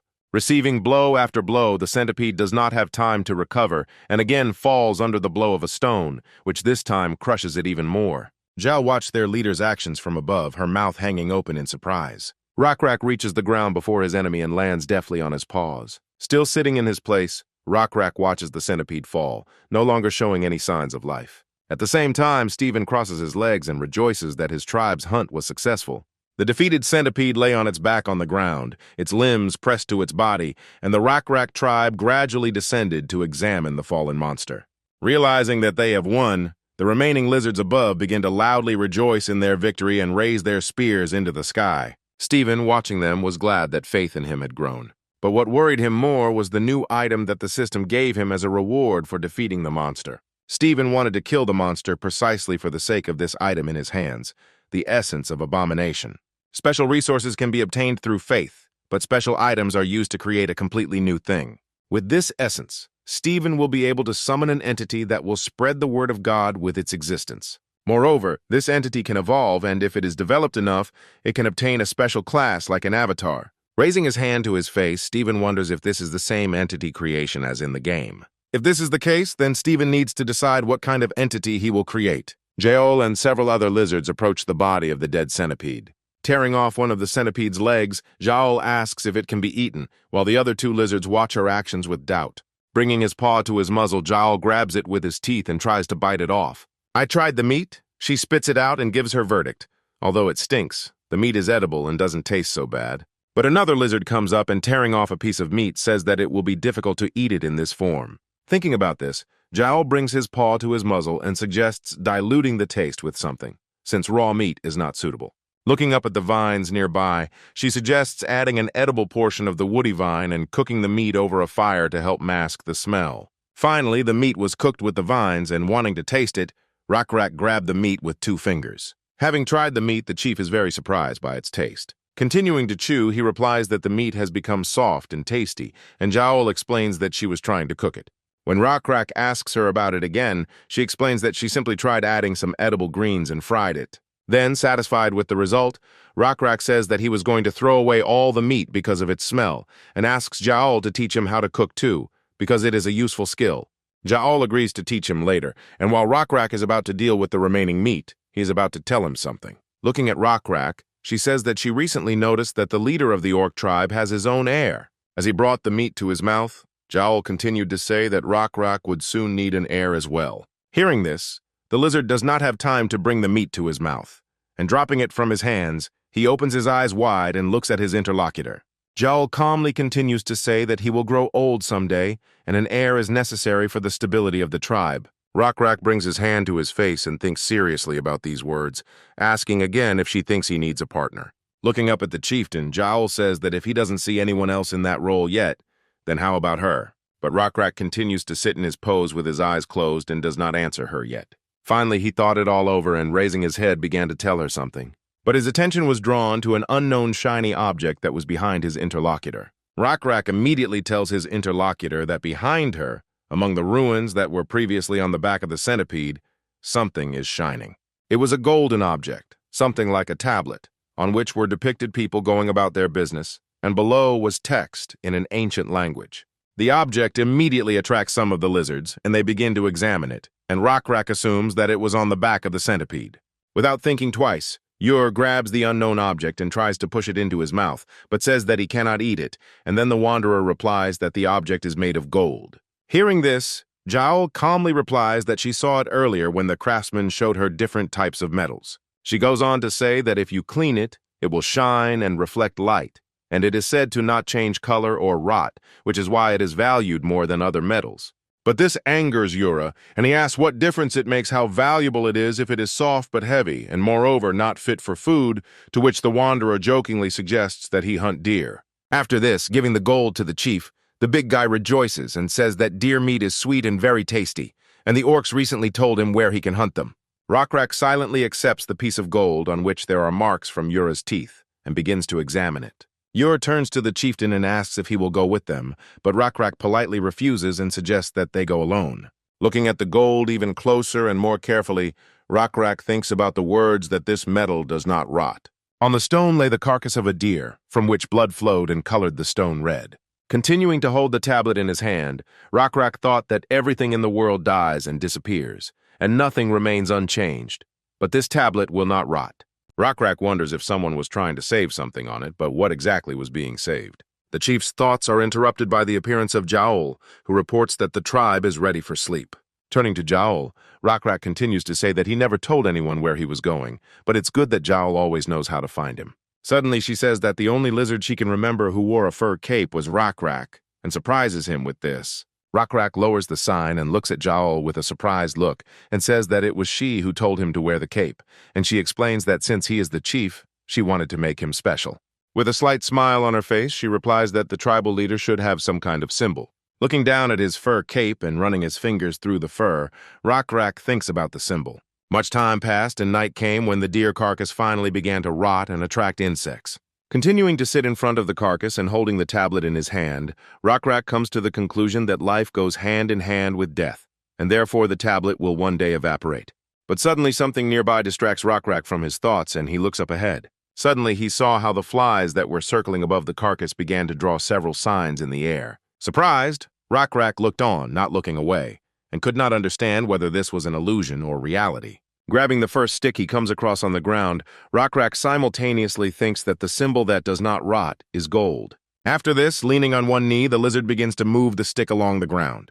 Rockrak was alone, and for a long time he continued to diligently move his stick, drawing something below. Finally, morning came, and the morning rays shone on the face of the still sleeping Jowl. But she immediately opens her eyes when she hears someone calling her from behind. As she gets up, she turns around to see Rockrak peering into her tent, causing Jowl to ask if something is wrong. But Rockrak calmly explains to her that he wants to show her something. He brings Jowl to the place where he spent the whole night, and now the two of them lean over the ground and look at it. Drawing a sign with a stick that looks like a triangle and two sticks, Rockrak says that this is it. Jowl points to the sign and asks if it means his name, but Rockrak explains that the sign means male lizard. But Jowl doesn't understand and asks him to explain. Then Rockrak draws something on the ground again and says that it is Jowl. The next sign Rockrak drew was similar to the previous one, but this one had an inverted triangle. Looking at the sign, Jowl asks if it means the lizard woman, and looking at her, Rockrak answers yes. And then he draws two more sticks between the symbols, resembling an equal sign. Jowl starts looking at the new sign thoughtfully, trying to understand what it means. But she fails to understand Rockrak's intention, and raising her head to him, she directly asks about the meaning of the symbols. Then Rockrak also looked up at her and for some time did not answer, looking into the eyes of his interlocutor. Rockrak explains that this means that they become partners. Leaning a little closer to his interlocutor's face, he replies that this is the answer to her proposal.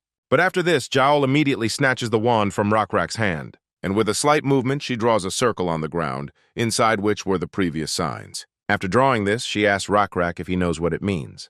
Rockrak only silently looks up at his interlocutor and smiles slightly.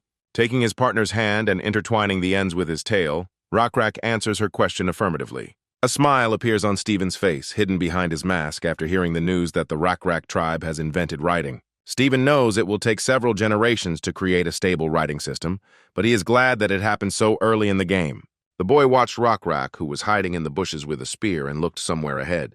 Now Rockrak was hunting and noticed a small group of deer. Having waited for the right moment, Rockrak rushes at the largest deer. The other lizards watched Rockrak and rejoiced at his large catch. To the uninitiated, it's just a hunt, but competing to catch the biggest game for your partner is the lizard-like creature's way of celebrating their wedding.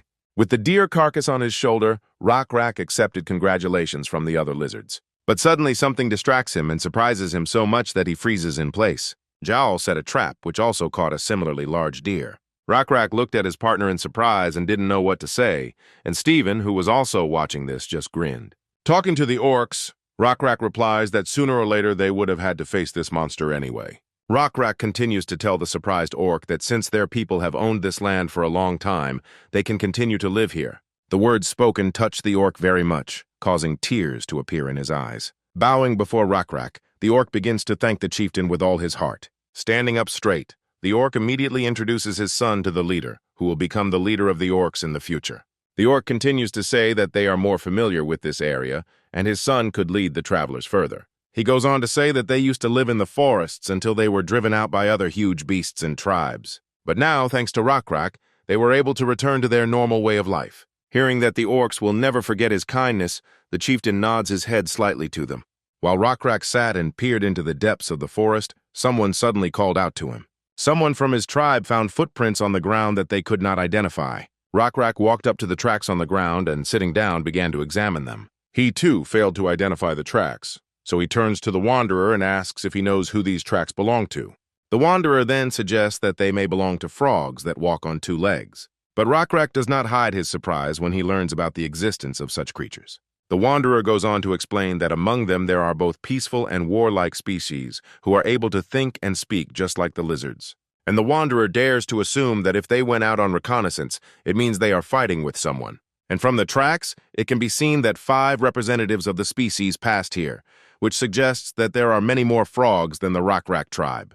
Hearing this, Rockrak immediately rises and orders everyone to return to the temporary camp. Rockrak returned to his camp, where there were many tents as well as pillars with torches that illuminated the area well. Frowning, Rockrak tells everyone to pitch their tents much further apart in order to take up more space. But one of the lizards turns to Jowl and asks why they would do this, and receives the answer that most likely the other tribes are larger than their tribe.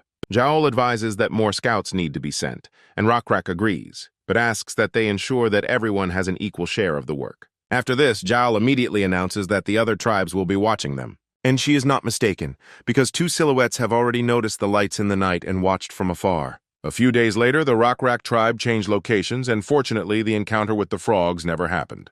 During this time, the tribe's security had been greatly strengthened, leaving Stephen doubtful that other players had made the same progress. The tribe's cattle breeding also progressed well. The tribe was also able to adapt their houses to the new environment. Stephen was amazed at how quickly they were able to spread literacy within the tribe. The symbols on the stone were visible to all the lizards, and the markings on the simple map indicated the hunting grounds. Rakrak also began to record the amount of harvest collected by each lizard. Some of the lizards were happy that they had collected more than the others, while others considered their efforts insufficient and wanted to work harder. Rakrak's actions increased the tribe's productivity, which pleased Stephen. Stephen noticed that locust swarms were growing in the center of the continent, and the number of insects had also increased in the north. The insect race had reached level 4, and if there were other players around, Stephen wouldn't have been able to even dream of such a thing. But the guy thinks that if he was called from the eastern lands, perhaps he should take another advantage from the current circumstances. Observing Rakrak, he concludes that both Rakrak's abilities and the tribe's development have reached average levels. But getting up from his seat, the guy thinks that this is only the beginning, and further on they will face dangers that they have never encountered before. Now everyone in the tribe was busy with their own affairs, and Yahello was also discussing something with Yura. But suddenly Rakrak, who was standing next to them, was distracted by another lizard, who was just running up to them. The lizard announces that they have a problem, causing everyone to have worried looks on their faces. Hearing that the frogs are coming towards them, Rakrak's face shows surprise and concern, causing him to frown slightly. Several frogs emerged from the forest, one of which had a feather decoration on its chest. Rakrak, in turn, went out to meet the frogs with Yura and Yahello. Finally seeing what the humanoid frogs are, Rakrak begins to look closely at them and something really catches his eye. Unexpectedly for himself, he notices one lizard among all the frogs. After this, Rakrak immediately wonders what the lizard is doing among the frogs and assumes that the frogs want to negotiate. The frogs had their daggers hidden in their sheaths, and the lizards standing in front were already beginning to point their weapons at the uninvited guests. The representative of the frog tribe is the first to speak and introduces himself as Shunen, son of the great chief Alroy. After this, he immediately adds that they do not want to attack humanoid lizards. Deciding that Shunen is being polite in his own way, Rakrak raises his hand in a friendly gesture. After this, Rakrak immediately introduces himself and also speaks of his unwillingness to fight the frogs, but he is determined to find out why the frogs have honored them with their visit. Shunen quickly glances at the frog standing next to him, and the frog gives Shunen an affirmative nod. After this, Shunen immediately begins to say that they came to report that the Rakrak tribe has settled in their territory. But raising his paw slightly and running his gaze over the area, Rakrak replies that he does not think that all the land belongs to the frogs, and when they first arrived, they did not see any signs indicating the boundaries. After that, he nods slightly that, frankly speaking, they didn't even try to look for them. Rakrak wanted to apologize for the misunderstanding that had arisen, and this greatly surprised the frogs. But asking for understanding, Rakrak says that in their homeland there were no such rules, and until they find a more suitable place, he asks for permission to stay here. This request greatly confuses Shunen, and he is at a loss, but Rakrak reminds him of his status as the son of the chieftain. Rakrak considered him the most worthy here, and thought that he could turn to Shunen with such a request, and hopes that he was not mistaken. Overcoming his excitement, Shunen replies that Rakrak is right, and with Shunen's future authority, such a request is feasible. But the two thugs who were behind Shunen silently listened to their conversation, and did not look pleased. Looking at the uninvited guests, Rakrak understands that his guess was correct. The leader sent them here so that they could take a closer look at the lizards. Afterwards, he immediately looks away from me and frowns a little. Rakrak looks at the same lizard among the frogs, and he has many questions for them, but he should be careful. Suddenly, Rakrak turns to Shunen and says that this is not the best place for conversation, and they would be better off going to the lizard village, where the frogs can be received with all hospitality. The chief goes on to say that since their tribes agreed to peace without any strife, it is worth noting. After listening to what was whispered to Shunen, he replies that this is not the best idea. He thanks for the invitation, but he can't accept it because their tribes don't know each other well enough. But Rakrak continues to insist on his own and says that he can't just let go of someone their tribe is indebted to. Then he suggests celebrating right here, and after exchanging glances with his frogs, Shunen hesitantly replies that it is possible. While the meat was roasting on the fire, the two chieftains sat and talked about something. Now Rakrak decides to understand what kind of relationship that lizard has with the frogs and why they came here at all. But looking at Shunen, Rakrak understands that he cannot let them understand what the lizard is really thinking. Then Rakrak asks the most ordinary question: what are those feathers around Shunen's neck? Taking one feather with its paw, the frog replies that it is a cockatrice feather. Surprised, Rakrak asks again about this animal. Shunen says that Rockrak is lucky if he is not already familiar with these birds that live in this forest, walk on two legs, and are very dangerous. Cockatrices are not only very large, but also poisonous and difficult to catch, and they are also very agile.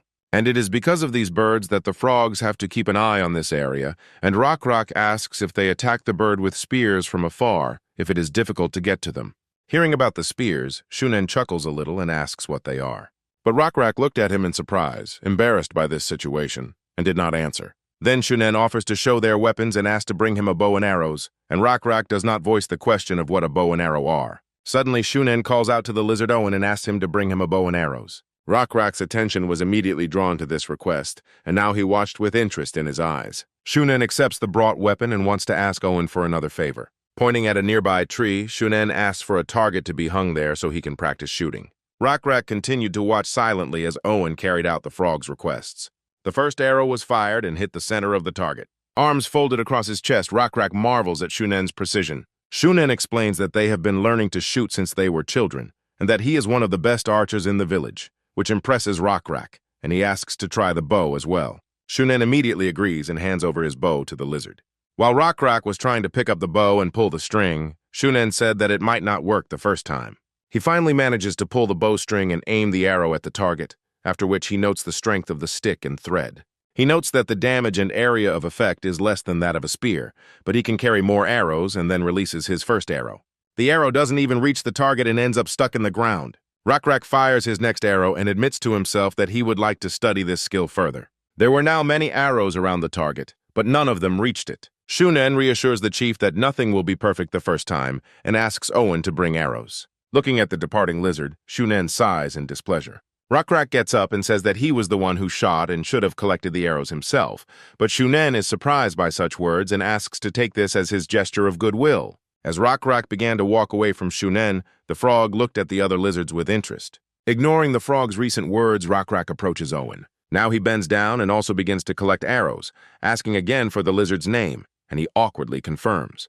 Rockrak immediately notices the panic of his interlocutor, which he considers strange, and asks how the lizard ended up among the frogs. Owen continues collecting arrows and awkwardly explains that lizards and frogs live together. Rockrak turns to him and asks him directly why they live together. Owen turns to the chief and says that the two races can help each other. But upon hearing this, Rockrak's eyes widen and he asks again what kind of help he is talking about. But smiling, Owen says that this can happen, so they should continue to live in harmony. Then Rockrak asks again how two races can help each other. Rockrak listens silently to the fact that in exchange for protection, the lizards could help the frogs. Frogs can't leave the water for long, and lizards are good at collecting fruit and climbing trees, so sharing food with them in exchange for protection is a good idea. Rockrak turns his head away from his interlocutor and says that they are strong and do not need anyone's protection, and Owen objects that the forest is a very dangerous place and the tribe of frogs is the largest. Smiling, Owen admits that without them he wouldn't have been able to live to this moment. After listening to his interlocutor, Rockrak looked at him with a look full of incomprehension, and a second later his face completely changes, and gloomy he replies that Owen should forget his words and pretend that Rockrak was asking about how to shoot a bow better. Shunen finally waited for the meat and stuffed the first piece into his mouth. Suddenly he exclaims that he was used to the taste of venison, but the addition of greens made the meat even tastier, and Rockrak, chewing his piece, is glad that Shunen is pleased. Then Rockrak asks if they have tried buffalo meat, and Shunen says that they haven't hunted them for a long time, but according to his memories, the meat was very tasty. When Rockrak reveals that they keep buffalo, Shunen's eyes widen and his mouth drops open. The lizard continues to say that they could trade one of these for several bows, and Shunen immediately wants to agree. But then one of his companions looms over him and the frog again begins to fidget and refuse. Looking at his interlocutor, Rockrak replies that it is very sad, but he himself does not seem surprised.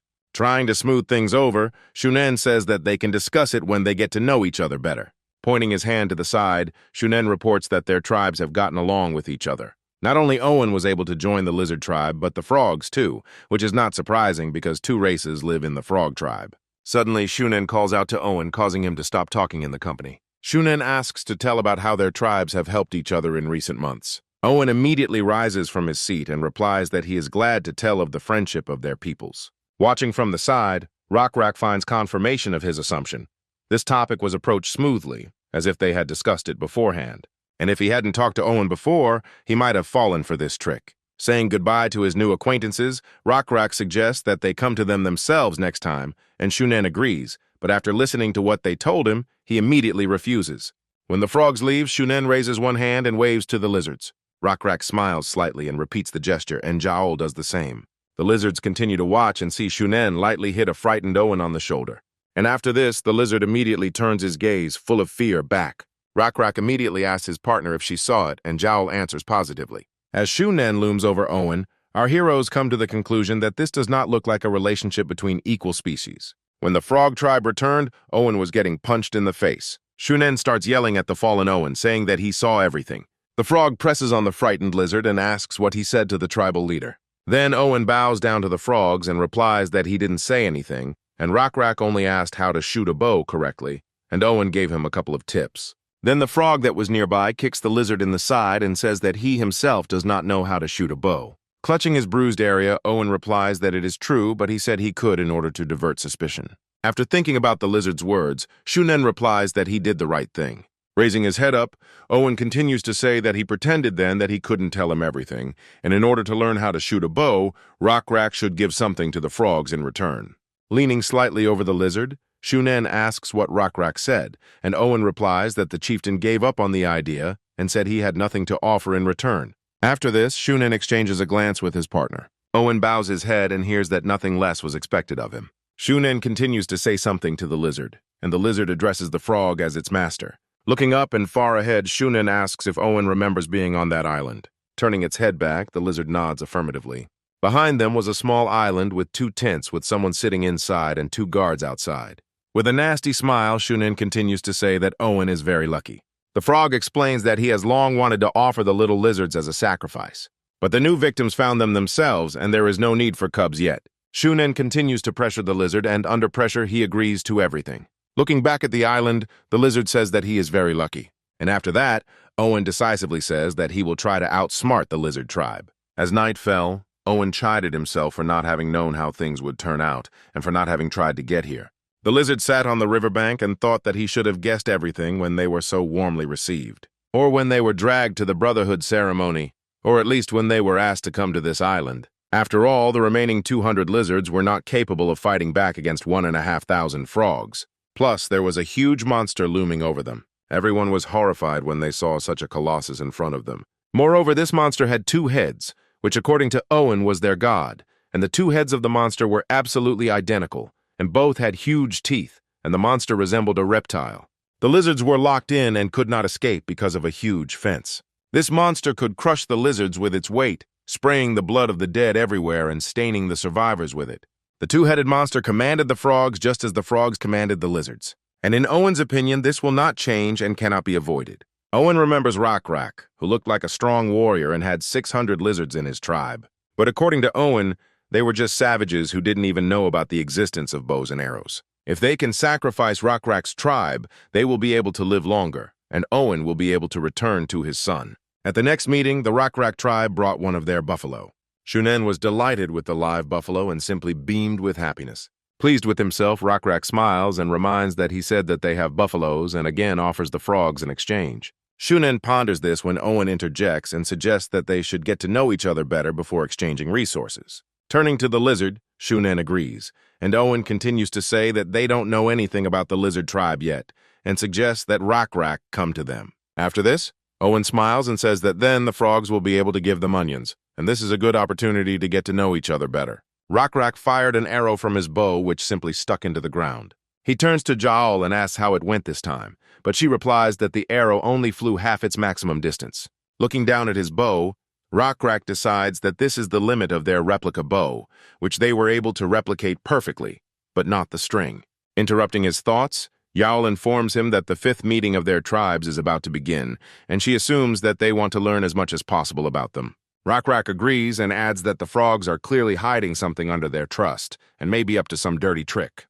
The problem with their tribe is that they still don't know the plans of their enemies, so they need to stay on guard. Turning to his interlocutor, the lizard says that it is time for him to achieve something at this meeting and asks if all the necessary herbs have been collected, to which he receives a positive answer.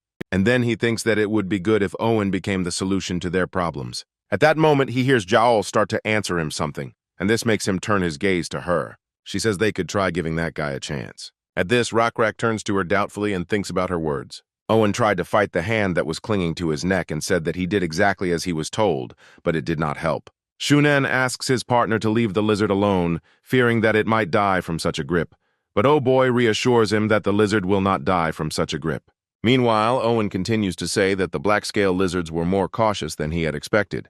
Then Oh Boy grabs the lizard by the snout and gloats that they are not as foolish as Owen's tribe, who jumped into the trap without a second thought. When Oh Boy gets tired of playing with the lizard, he pushes it away and it flies to the ground. Owen falls to his knees and clutches his throat, gasping for air as Oh Boy says goodbye to Shunen. Lost in thought, Shunen puts his paw to his muzzle and says that they should hurry. Frog continues to say that his father asked him to arrange the sacrifice ceremony as soon as possible, which greatly surprises Owen. Shunen orders Owen to get as much information as possible and bring the black-scale tribe here as soon as possible, but the lizard does not understand what the rush is for. The frog replies that the illness of his father and the elders is only getting worse, so they cannot postpone the ceremony any longer. Owen carefully asks if they are sick, it means they are infected with scabies. But the lizard did not understand how dangerous this disease was. Scratching his head, Shunen says that the lizard shouldn't know about this, but overall it's not that big of a deal. Finally, Shunen makes up his mind and admits that scabies is a dangerous disease. And if you catch this infection, you will not only itch, but your body will also be covered in white sticky mucus.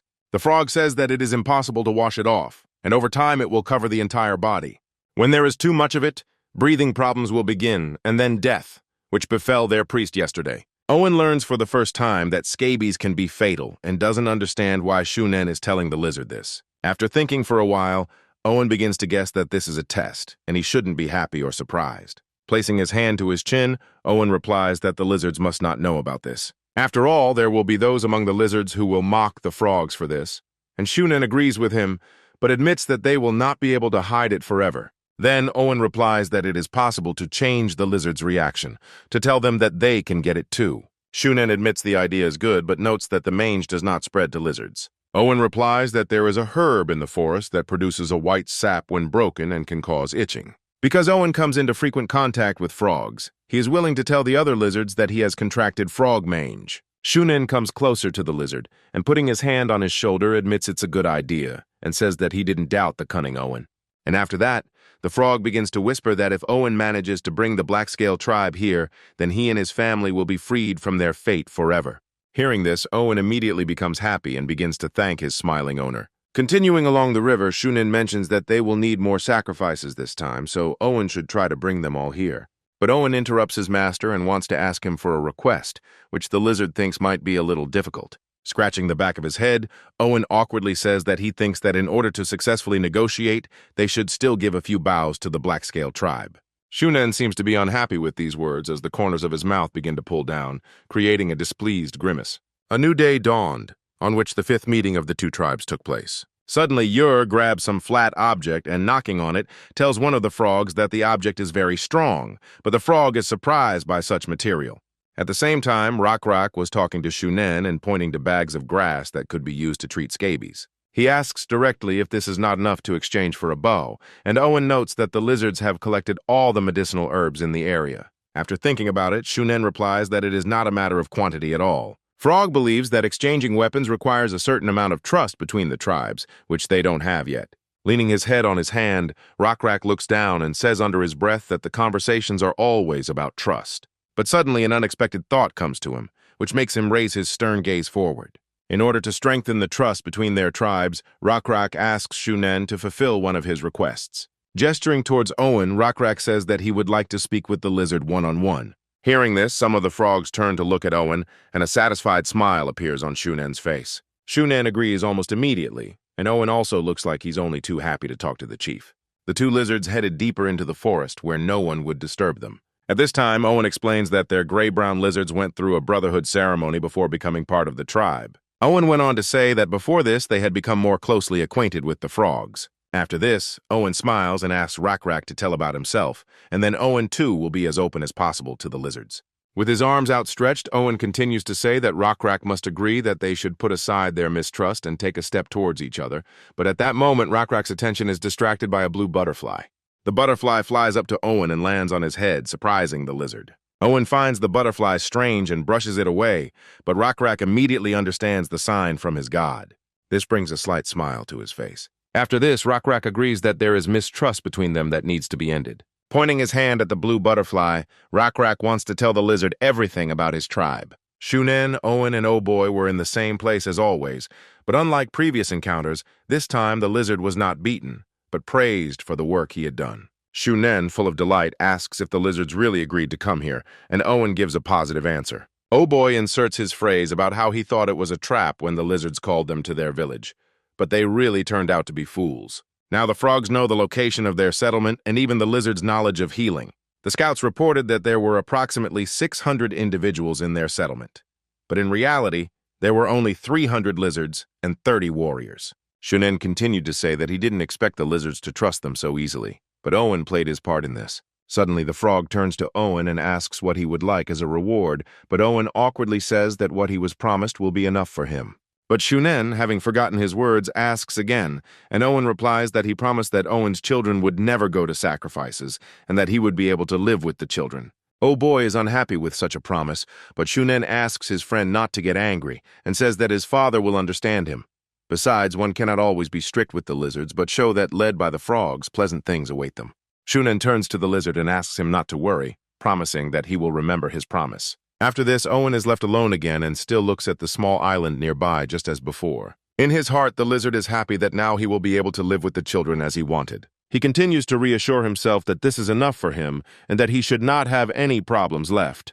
Not wanting to get into trouble, he says that everything else is the problem of the stupid lizard chief. Remembering Rockrak, Owen takes the stick in his hand and begins to draw something in the sand. Owen thinks Rockrak should have been more careful, remembering how he showed them their writing. When Owen asked about the marks on the ground, Rockrak explained that they were letters that his tribe had invented. Rockrak begins to teach the lizard a little of their writing and shows what some of their symbols mean. By drawing a cross, he says that it means denial. Drawing another letter next to it, which resembled a check mark, he says that this means a lie. Looking at the letters, Owen asks if it is possible to write two letters next to each other, and Rockrak says it is possible. By drawing two icons side by side, Owen says that they do not form a lie, but rather the truth. Rockrak is delighted by this and admits that he hadn't thought about it and thinks Owen is very smart, but he says that it's easy for him. As he sat next to Rockrak, he suddenly remembered Shunen calling him a sly one. But when there was a brief silence between the lizard and the chief, Owen remembers that Rockrak did not tell the frogs about his writing, but why he decided to tell Owen about it. Suddenly, Rockrak lowers his hand to the ground again and says that it's all about trust. Drawing a circle in the sand, Rockrak admits that the trust that is formed between his tribe and the frogs of Alroy does not actually bother him as much as the trust between him and Owen. These words surprise Owen very much, and for some time he looks at Rockrak without looking away. But when he comes to his senses, he turns away and says that he shouldn't say that. But Rockrak interrupts him and says that he does not believe his words about frogs, and that there is probably a completely different meaning hidden behind them. Recalling the beginning of his journey, Rockrak says that his tribe is familiar with pain and they know what it is like to be lost and afraid. Looking directly at his interlocutor, Rockrak continues to say that they are the same as him, and they know suffering firsthand. Hearing this, Owen turns away and quietly gasps, covering his face with his hand. Rockrak asks if he is mistaken, but Owen wants to change the subject and asks if the chieftain has anything else to say. But Rockrak turns away slightly and only says that he has already noticed glimmers of faith in them. Owen acknowledges Rockrak's self-confidence, but believes that he still cannot defeat the frog tribe and their faith. You can't be sure of victory if you haven't seen the monster. Moreover, they didn't even know about the bow and arrow, not to mention the secret weapon of the frog warriors. Continuing to look at the island, the lizard thinks that telling him about the letters was a stupid decision. As he gets up, he continues to think that Rockrak trusted him in vain. Owen thinks he can't be trusted, but then why did Rockrak believe in him? After all, in Owen's opinion, he was the most simple deceiver and cunning person. In the morning, the letters that Owen had left at night were trampled by frogs who were in a hurry to meet the tribe of Black Scales. Rockrak finally arrived at the village with his warriors. Shunen comes out to them and begins to greet them joyfully, and Rockrak thanks him for their hospitality. Rockrak continues to say that he hopes today's meeting will deepen the relationship between their tribes, which Shunen agrees with. Rockrak asks not to worry about their weapons, as they were simply worried about meeting a cockatrice on the way here. Shunen replies that it's nothing, but in reality he thinks they are idiots who wouldn't be able to defeat the bird with their sticks anyway. Rockrak remembers Owen and looks around, asking where he is, and Shunen replies that he is preparing for the banquet. Shunen finally manages to find Owen, who is drawing something on the ground, and assumes that he is thinking about where the lizards would be best placed. After this, the frog asks them to go to Owen and say hello to him, while Shunen himself will check the readiness of the food. Owen, who continued to draw something on the ground, suddenly hears a voice behind him calling the lizard. Turning around, he sees Rockrak in front of him, who has already arrived with the tribe and reports that he has marked their places. As Owen continues to say that when the lizards sit down in their places, the feast will begin, Rockrak looks down in surprise and a little wary. Each of the places was marked with a lie, and Owen said that the feast would be the beginning of friendship and peace between their tribes. Turning to Yor, Rockrak reaches for the skull that was on his back. Pulling his helmet onto his head, he orders everyone to begin. Yor immediately begins to carry out the order and swings his spear. He accurately hits one of the frogs with his spear, which was holding a bow, and such a sudden attack shocks the frogs. The archers who were nearby were horrified to see how the spear entered their partner's chin and peeked out from the top of his head. Rockrak firmly orders that all frogs be destroyed, after which his warriors set off into battle. The frogs were so surprised by the sudden attack that they had no time to defend themselves from the spears. The fallen frogs asked Owen before they died if he knew about it. The blood of the enemy splashed in all directions and painted the muzzle and skull of the cancer red. Walking slowly through the village and looking at the corpses, Rockrak believed that they had killed everyone, and Yor also confirmed that they had done so. But while they were attacking the warriors, many of the frogs had escaped, and with them Shunen, so they would soon have to face the shooters. Yor says that even though everything is going according to plan, they could use some arrows right now. Then Rockrak decides to turn to Owen, who was next to the chief the whole time. Turning his head back slightly, Rockrak dryly says that he has a request for the lizard. The archers were drawing their bowstrings with arrows whose tips were smeared with something purple. Shunen stood at the head of the lizards and was outraged at how things turned out with this lizard Owen. He turns sharply to a nearby frog and asks if he has conveyed Shunen's orders, and he answers in the affirmative. The frogs decide that in order to win, all the warriors in the village must attack the lizards, and their lizards will have to remain in the village until the warriors arrive there. After this, Shunen cries out loudly, calling his warriors to him. With his hand outstretched, Shunen says that they need to attack the lizard men until reinforcements arrive, so he orders them to attack when ready. After this, a rain of arrows immediately flew towards the lizards, which were soaked in the poison of poisonous frogs, which caused terrible torment with just one touch. Upon seeing an enemy attack, the lizards are immediately given the command to hide behind their shields from arrows. The arrows hit the metal plates and immediately bounce off them, naturally without causing any damage. From this, the frogs and Shunen opened their mouths and eyes wide. The frogs found it hard to believe that their arrows were easily blocked. Holding one of the plates in his hands, Rockrak thoughtfully says that they are capable of withstanding spears, not to mention arrows, and Yor again admires these wonderful things. But Shunen decides to ignore the shields and continue firing at the enemy, as they cannot allow the lizards to advance. But suddenly a strange smoke appears in the air, and this immediately distracts Shunen. Looking around the area, the frog could not understand where the strange smoke came from. But when he looks back towards the enemy, he realizes that the lizards have disappeared because of the smoke, which means the accuracy of the frog's shots will also drop. While Shunen was in the field wondering where the smoke was coming from, someone continued to set fire to the tree. Owen was the cause of the arson, and his comrades behind him did not understand why the lizard was setting the village on fire. But when the lizard is asked about the club in his hand, he looks at it and replies that they were given them on Shunen's orders. But the lizards only become more indignant because they do not understand how Shunen could order the village to be burned. But looking somewhere far ahead, Owen replies that it was Rockrak who asked him for a favor. The lizards are again surprised by the words of their friend, but now there is more distrust and anger on their faces than shock and fear. But Owen calmly tells them that they must trust him, and the Blackscale tribe will be able to defeat the frogs. But with their clubs in hand, the lizards continue to be outraged at how ordinary lizards can stand up to frogs and how they can trust the deceiver Owen. As he continues to burn the village, Owen calmly replies that this is why they should trust him. It is precisely because he is a cunning man who was not afraid to risk everything he had. Hearing this, the lizards are surprised and later lower their gaze down to the ground. Thanks to Owen's courage, they too decide to risk everything they have left and set their clubs on fire. Shunen stood and looked far ahead, and in his eyes one could see despair mixed with surprise and hopelessness. From afar, he watched his home village burn and couldn't understand how Owen could do such a thing. After this, the frog frowns and says that they need to retreat, explaining that the lizards in the village also betrayed them. Shunen turns sharply to the others and loudly says that the enemy currently has the advantage, which is why they need to retreat. When Shunen hears that their warriors will be killed in this case, he is furious at these idiots who do not understand that if the direct heir falls into danger, then the whole tribe will end. But the frogs cannot resist the order and begin to retreat, laying down their weapons. Suddenly, one of the frogs asks Shunen if they will go to Oh Boy, his warrior, but Shunen remains silent. Afterwards, he turns his head to the side and thinks about the fact that he has no doubt in Oh Boy's fighting skills.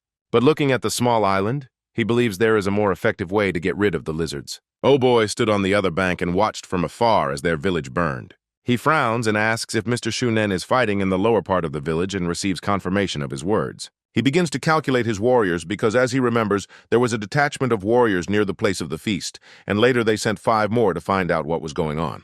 But most likely, everyone is already dead. Now there are 15 warriors left on the island and 4 or 5 on the island. There are 10 with Oh Boy, and together with the warriors of the upper part of the village, there are only 45, which indicates a numerical advantage on the side of the frogs. One of the frogs pulls an arrow towards a small frog that was hidden in a pouch on his belt. Oh Boy ordered the frogs to coat the arrows with poison, and when Shunen arrived, they would go into battle. Suddenly, Oh Boy notices movement in the forest and, pointing his bow there, orders everyone to get ready to shoot. But when he got into a fighting stance, he was surprised by how nervous he felt now. He experiences the same feeling as when meeting a cockatrice, and his instincts tell him that there is danger ahead. As soon as the frogs see the enemy, they immediately start shooting at him. But almost immediately, they look up and look at their enemy with horror. Drake, with Joel on his back, deftly caught the enemy arrow and calmly chewed it. Joel immediately reports that Manhwa has only grown stronger in these lands, but the lizard behind him wonders if the Drake's arrows will hit him. But looking at the Drake, who spat out the arrow as if nothing had happened, she says that he tries to eat everything that flies near his mouth. As soon as Manhwa's mouth is free of debris, his pupils immediately become narrower and he begins to loudly growl at his enemies. Looking at the frogs, who have crouched on the ground and have put away their bows, Joel informs his pet that there is a whole feast for him here. One of the frogs panics and reports that the arrows are not working, but Oh Boy noticed this without him. Oh Boy gets the idea to shoot in the eyes, but he immediately abandons it when a more effective one comes to mind. The angry Manhwa immediately rushes at his enemies, opening his mouth wide. Both manage to dodge the beast's jaws, but his partner doesn't have time to react as quickly. Looking back, he sees the Drake grabbing onto the frog's body and most likely biting off its head. Looking into the eyes of the predator, he decides that this monster is no match for the cockatrice, and the Drake is much faster, which makes it impossible to aim for the eyes. Then he decides to get the poison not in the eyes but in the mouth, and throws his frog at the Drake. Without thinking twice, Manhwa immediately grabs the treat and swallows it. Oh Boy orders to throw his frogs into the mouth of the monster, who is ready to devour everything. In addition, he cannot have protection from the poison, and one after another the frogs begin to throw out their little frogs. Drake deftly grabs each of them without even missing a single one. Zhao looks down and wonders about the enemy's actions, and the lizard behind him directly answers that he and the frogs from the bags are thrown into Manhwa's mouth. While Manhwa licks his lips in pleasure, Zhao doesn't understand why they are giving up their weapons. But when she realizes what the enemy's plan was, a grin appears on her face, signifying superiority over the enemy. When Oh Boy hears that their poisoning plan was a failure from the start, he is overcome with horror and fear. Manhwa the predator looks at the frogs below who are unable to resist him. Without thinking twice, he attacks Oh Boy and, biting off his head, gets dirty in the blood of his prey. One of the frogs in the village hid in the bushes and aimed at its target. He releases an arrow that flies into the head of Rakrak, who did not see his opponent. But by turning slightly, he easily breaks the arrow with his tail and does not look like he was caught off guard. Yor kills the archer with a blow to the head and counts another dead. Addressing Rakrak, he says that most likely he was the last warrior, and Shunen abandoned his tribe and ran away. But looking at the lizards who were the frog, he continues to say that it was because of this that they became bolder and began to attack the frogs. Rakrak frowns slightly at this and replies that they have no right to judge the lizards for this. Yor turns to look at the leader with interest as he continues to express his thoughts. Rakrak found it strange that despite all the tribe's problems, Chief Alroy never showed up. Hearing this statement from the leader of his tribe brings a smile to Stephen's face. The guy admits to himself that this happened because of him. There is a fungal disease that can infect amphibians, is highly contagious, fatal, and has a long incubation period. What was important was that it infects the mucous membrane of amphibians and was very difficult to find. But around the time Rakrak decided to leave their holy land, Stephen managed to find that disease. Hundreds of kilometers from the tribe, he found a frog that had died from the disease. And then Stephen was able to transport her to a distant lake thanks to countless wasps and other insects. Some of the insects flew straight into the frog village. And when the insects found their targets, they dropped their cargo on them. which is why the tribe's leader later suddenly disappeared. As night fell on the earth, the frogs lit torches and beat their drums. Below, little baby lizards sat in tears, their hands tied and frightened. Even an attempt at a sacrifice to heal did not help Allroy. As if his mind had already gone cloudy, Allroy called out to his two-headed god. The frogs asked to accept their offerings and show the lizards all their divine power. The frog continued to ask for all the lizards to be destroyed when a body with two heads and angry glowing eyes appeared in the water. When Shunen arrived on the island, he was surprised that his father had already begun the ritual and was glad that the frogs would win. Suddenly, someone calls out loudly to Rockrak, which makes the lizard turn his gaze to the side from which the noise came. Owen, who was trying to catch his breath, came running to him in a hurry. Turning to the lizard, Rockrak says that he did a great job, but does not understand why there is such a rush. Then Owen screams that they urgently need to go to the island in the middle of the lake. Rockrak asks what is on that island and is told that there are lizard children there who will soon be sacrificed to God. Owen's voice only grew louder as panic set in, and he managed to finish his sentence nervously. He continues to tell Rockrak, who only looked at his interlocutor with his eyes, that God could not heal the frogs, but he will try to attack them, and Rockrak's warriors may not have enough strength to defeat the monster. But Rockrak turns around and calmly says that Owen should have told him about this earlier, because the frogs had already swam away and arrived on the island. Owen then suggests that they swim, but Rockrak towers over him and, looking gloomy, says that it is too dangerous because they will be attacked while they are trying to reach the island and will be defenseless. Hearing the refusal, tears begin to flow from the lizard's eyes, but he does not give up trying to persuade the leader. Owen has no choice but to fold his hands in front of him and announce that his son is there and is about to be sacrificed. Hearing such unexpected news, Rockrak's eyes open slightly and one can see growing anger in them. Giving in to his anger, the chief immediately punches Owen in the face so hard that he immediately flies away. Beginning to lash out at Owen with insults, Rockrak shows his teeth and says that he should have trusted him earlier. Covering his mouth with his hand, from where blood was coming out, Owen listened to the angry speech of the chieftain about how he did not believe in the god of these frogs, and he was sure that they could defeat him, and even Rockrak himself would show the strength capable of defeating God. But having calmed down a little, Rockrak lowers his hand and clenches his fist tighter. Gritting his teeth, Rockrak wonders why, for the sake of his own child, Owen didn't tell him about this sooner. When Jael returned to Manun, she saw Owen crying in front of their leader. But after that, she immediately raises her head and looks somewhere into the distance. She notices a small island from which loud sounds have begun to come. Suddenly, something big appears out of the water, creating an equally big splash of water. Seeing his god, Allroy raises his hands up and begins to rejoice. Now the two-headed lizard rose from the water and looked down on all the animals. Pointing to the bound lizards, Allroy asks to accept his gift. Raising his hands above his head, the chief asks that the black-scaled lizards be punished for daring to disturb the Lord's lake. Seeing the offering, the snake opens its huge mouth and reveals huge, sharp fangs. Owen, who was sitting on the other side of the hand and saw the frog god, decided that he was now too late. He lowers his head, realizing his helplessness and stupidity, and Rockrak and Jael look ahead at the islet. Looking at the two-headed giant snake, Rockrak wonders if they should try, since they don't even have an advantage this time. No tricks will help them, and most likely there will be losses in their ranks. But suddenly the flow of his thoughts is interrupted by a familiar light nearby. Rockrak turns around in surprise at the blue butterfly that was flying forward. After this, Rockrak quietly turns to Owen, who fell to his knees and continued to sob. When Rockrak asks him to look, the lizard raises his head and looks forward with his eyes that were filled with bitter tears. While he looked in surprise at the huge creature that appeared in front of them, which very much resembled a praying mantis, Rockrak turns slightly to Owen and asks if the lizard believes in miracles. Looking at their two-headed god, the frogs began to praise the creature that had come. Pointing to the small lizards that were trembling, Allroy asked God to accept their offering.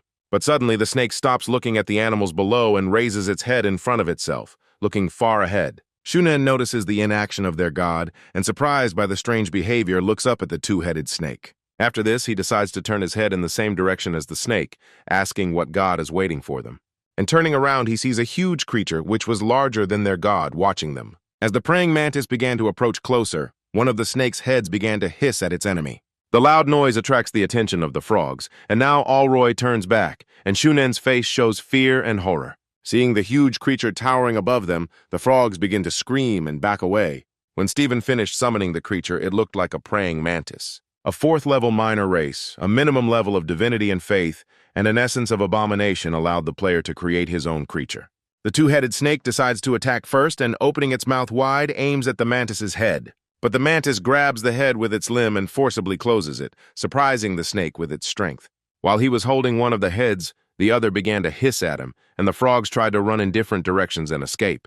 In the confusion, the snake crushes some of the frogs, and Shunen tries to drag his father away and save him. But Olroy's mind began to leave him from the sight that opened before his eyes. The second head of the snake decides to pounce on the praying mantis, while some of the frogs still believe that their god will win. But the mantis strikes with its other free limb and cuts the snake's head in two. Suddenly, the praying mantis turns to the snake and says that the water snake must realize how insignificant he is.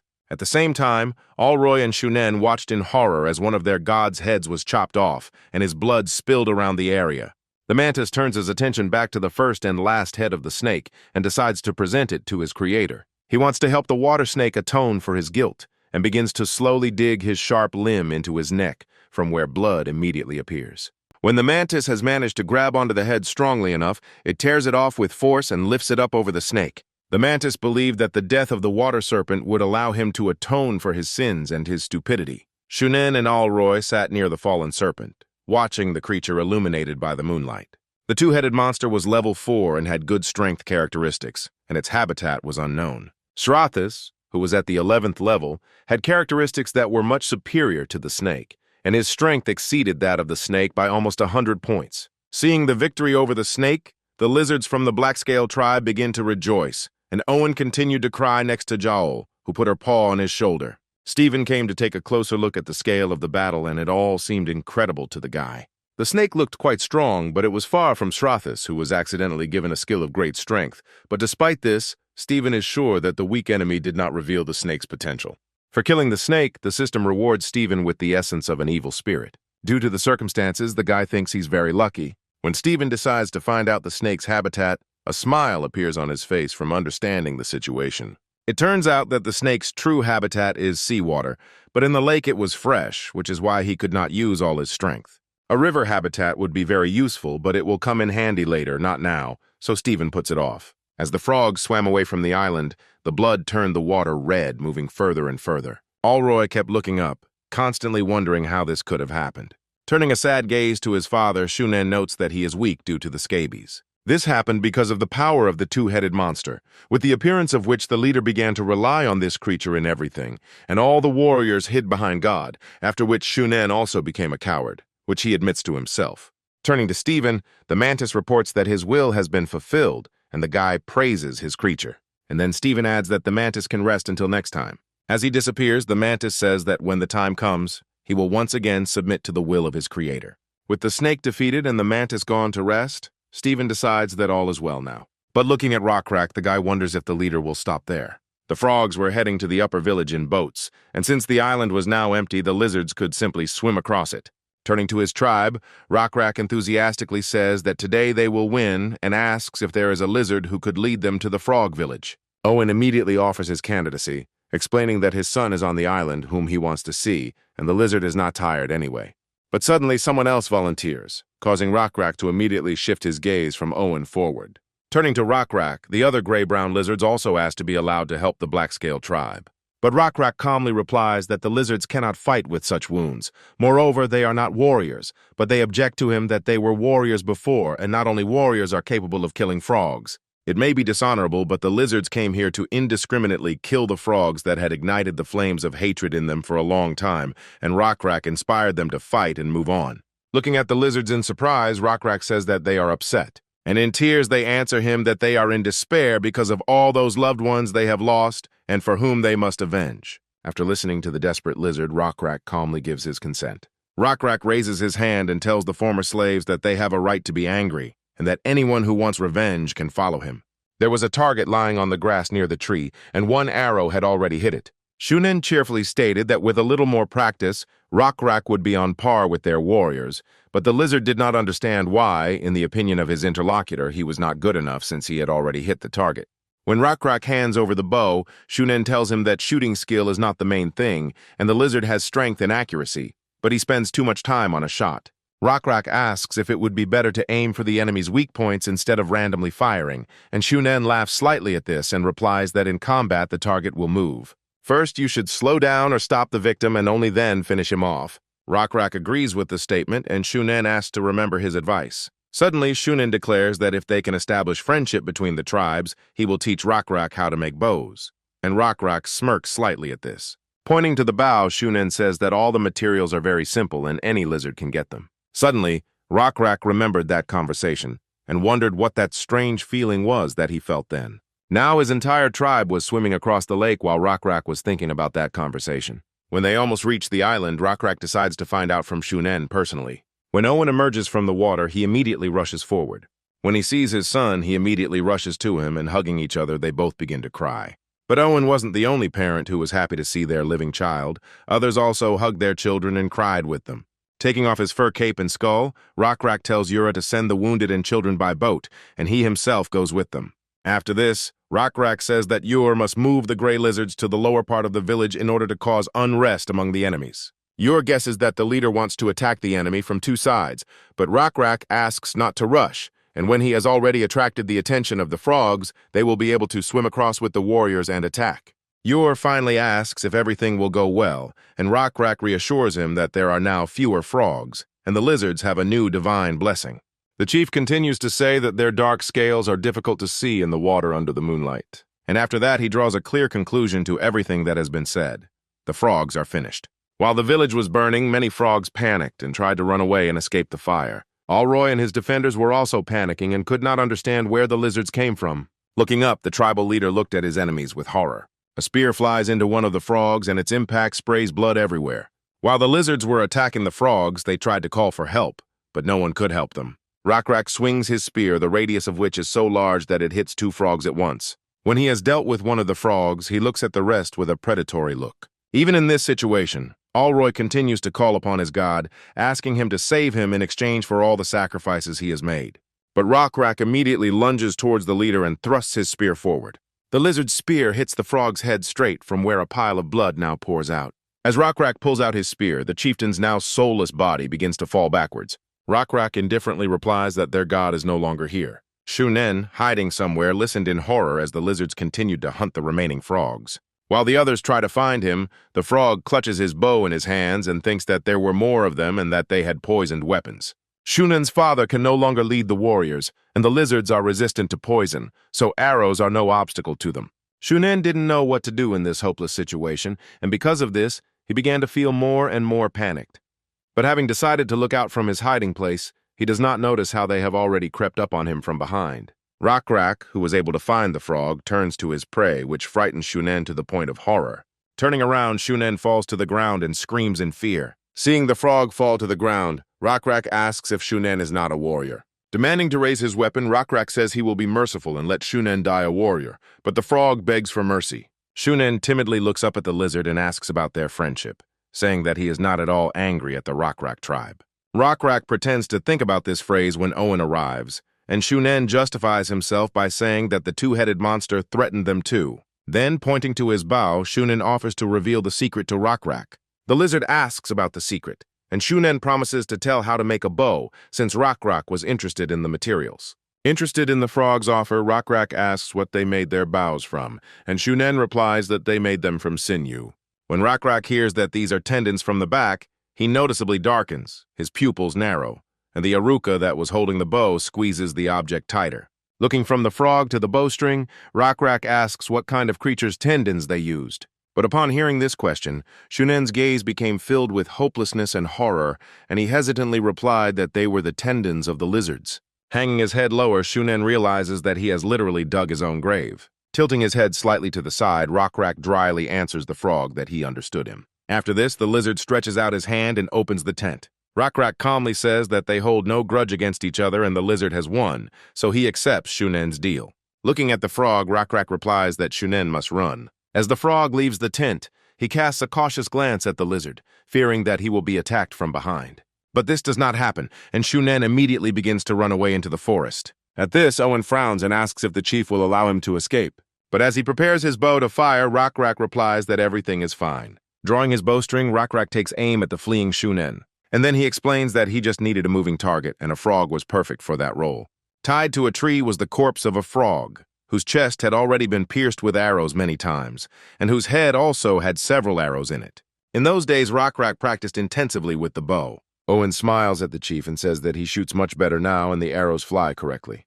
But Rockrak replies that even if the bowstring is made of a different material, as soon as you pull it tighter, it immediately breaks, so it would be nice to make it stronger.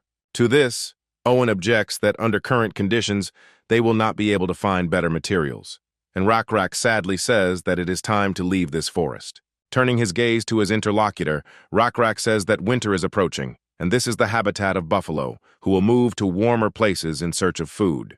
Remembering something, Rockrak asks if Owen went hunting today. When Rockrak's arrow hits its target again, Owen answers his question in the affirmative. Owen says they've taken care of the frogs that were roaming the area, and there won't be any problems with the supply of material for a while. Drawing another arrow, Rockrak is pleased with what he heard. The arrow he shot then hit Shunen right in the paw. From the strong and unexpected pain, the frog immediately begins to scream and immediately flies down. Unable to stand on his paws, Shunen falls, and it can be seen that the arrow is stuck in his paw. As soon as the Shunen fell, enraged gray-brown lizards immediately rushed at him. The frog could only lie on the ground and watch his enemies in horror. Owen approaches him and stabs him in the chest with a knife. When he takes out the knife, he gets dirty in someone else's blood, and the frog's body falls limply to the ground. Suddenly, Owen asks Rockrak if Alra is his target. But turning to his interlocutor, Rockrak replies negatively that the frog was wounded just as badly as Shunen, and his bones will suffer the same fate as Shunen, whose skull Owen now wore. Owen continues to share interesting things from this hunt, while his son hides behind a tree nearby and Jaol approaches. Jaol immediately notices the boy and, approaching from behind, bends down and looks at him with interest. Suddenly, she starts talking to him, which really scares Ian, and he screams. The cub falls to the ground in fright, and Jaol asks what he is doing here and if he has anything to say to Rockrak. But immediately after her question, she notices the object that Ian dropped. She reaches for the object, and now the boy looks more excited. When she lifts the figurine, she sees that their god has been carved out of the wood. When Jaol showed the figure to Rockrak, he immediately recognized their keeper. The chief continues to look with interest at the thing in Jaol's hands and praises its quality. The boy stood and listened to the leader's words about how the figurine was beautiful and made very well. Hearing this, a smile blossoms on the boy's face and a light blush appears on his cheeks. Afterwards, Ian announces his intention to give the figurine to the chieftain, but Rockrak hesitates before accepting the gift. Then Owen turns to him and says that everything is fine, because among the children from the village, exchanging objects is a common practice. Jaol turns to the boy and asks if there are many other children like him in the village, and the boy enthusiastically answers yes. After this, he turns back to Rockrak and begins to talk about the keeper. According to the boy, the keeper saved them because he is a great and kind creature. Hearing such words about their guardian, Jaol and Rockrak exchange glances. Turning to Owen, Rockrak regrets that he only has one of these, but his interlocutor suggests looking for more in the village. Rockrak agrees and adds that he is ready to pay any price or exchange it for something. But wanting to return to their conversation, Rockrak asks again what Owen was talking about then. Owen recalls his story and reports that in the cave where the frogs were hiding, he discovered something strange. Hearing this, Rockrak and Jaol look at their interlocutor in surprise. Some time later, Owen took them to the place, informing them that the frogs used that entrance as a shelter. When a cave appeared in front of them, Rockrak asked if this was the one Owen was talking about, and the lizard answered in the affirmative. When they entered, Rockrak immediately noticed a blue butterfly, and Owen continued to tell that when they entered, everyone was already killed.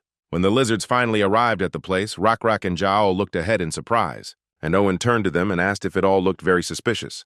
They stood in front of what looked like a door in the wall with something carved into it. The lizards were fascinated by how something so detailed could be engraved on such a hard stone. Looking down, Jaol says it reminds her of something, and Rockrak agrees, saying it looks like the one the centipede had on its back. The discovery greatly interested Stephen, who had been watching everything, and he assumed that this was an entrance to ancient ruins.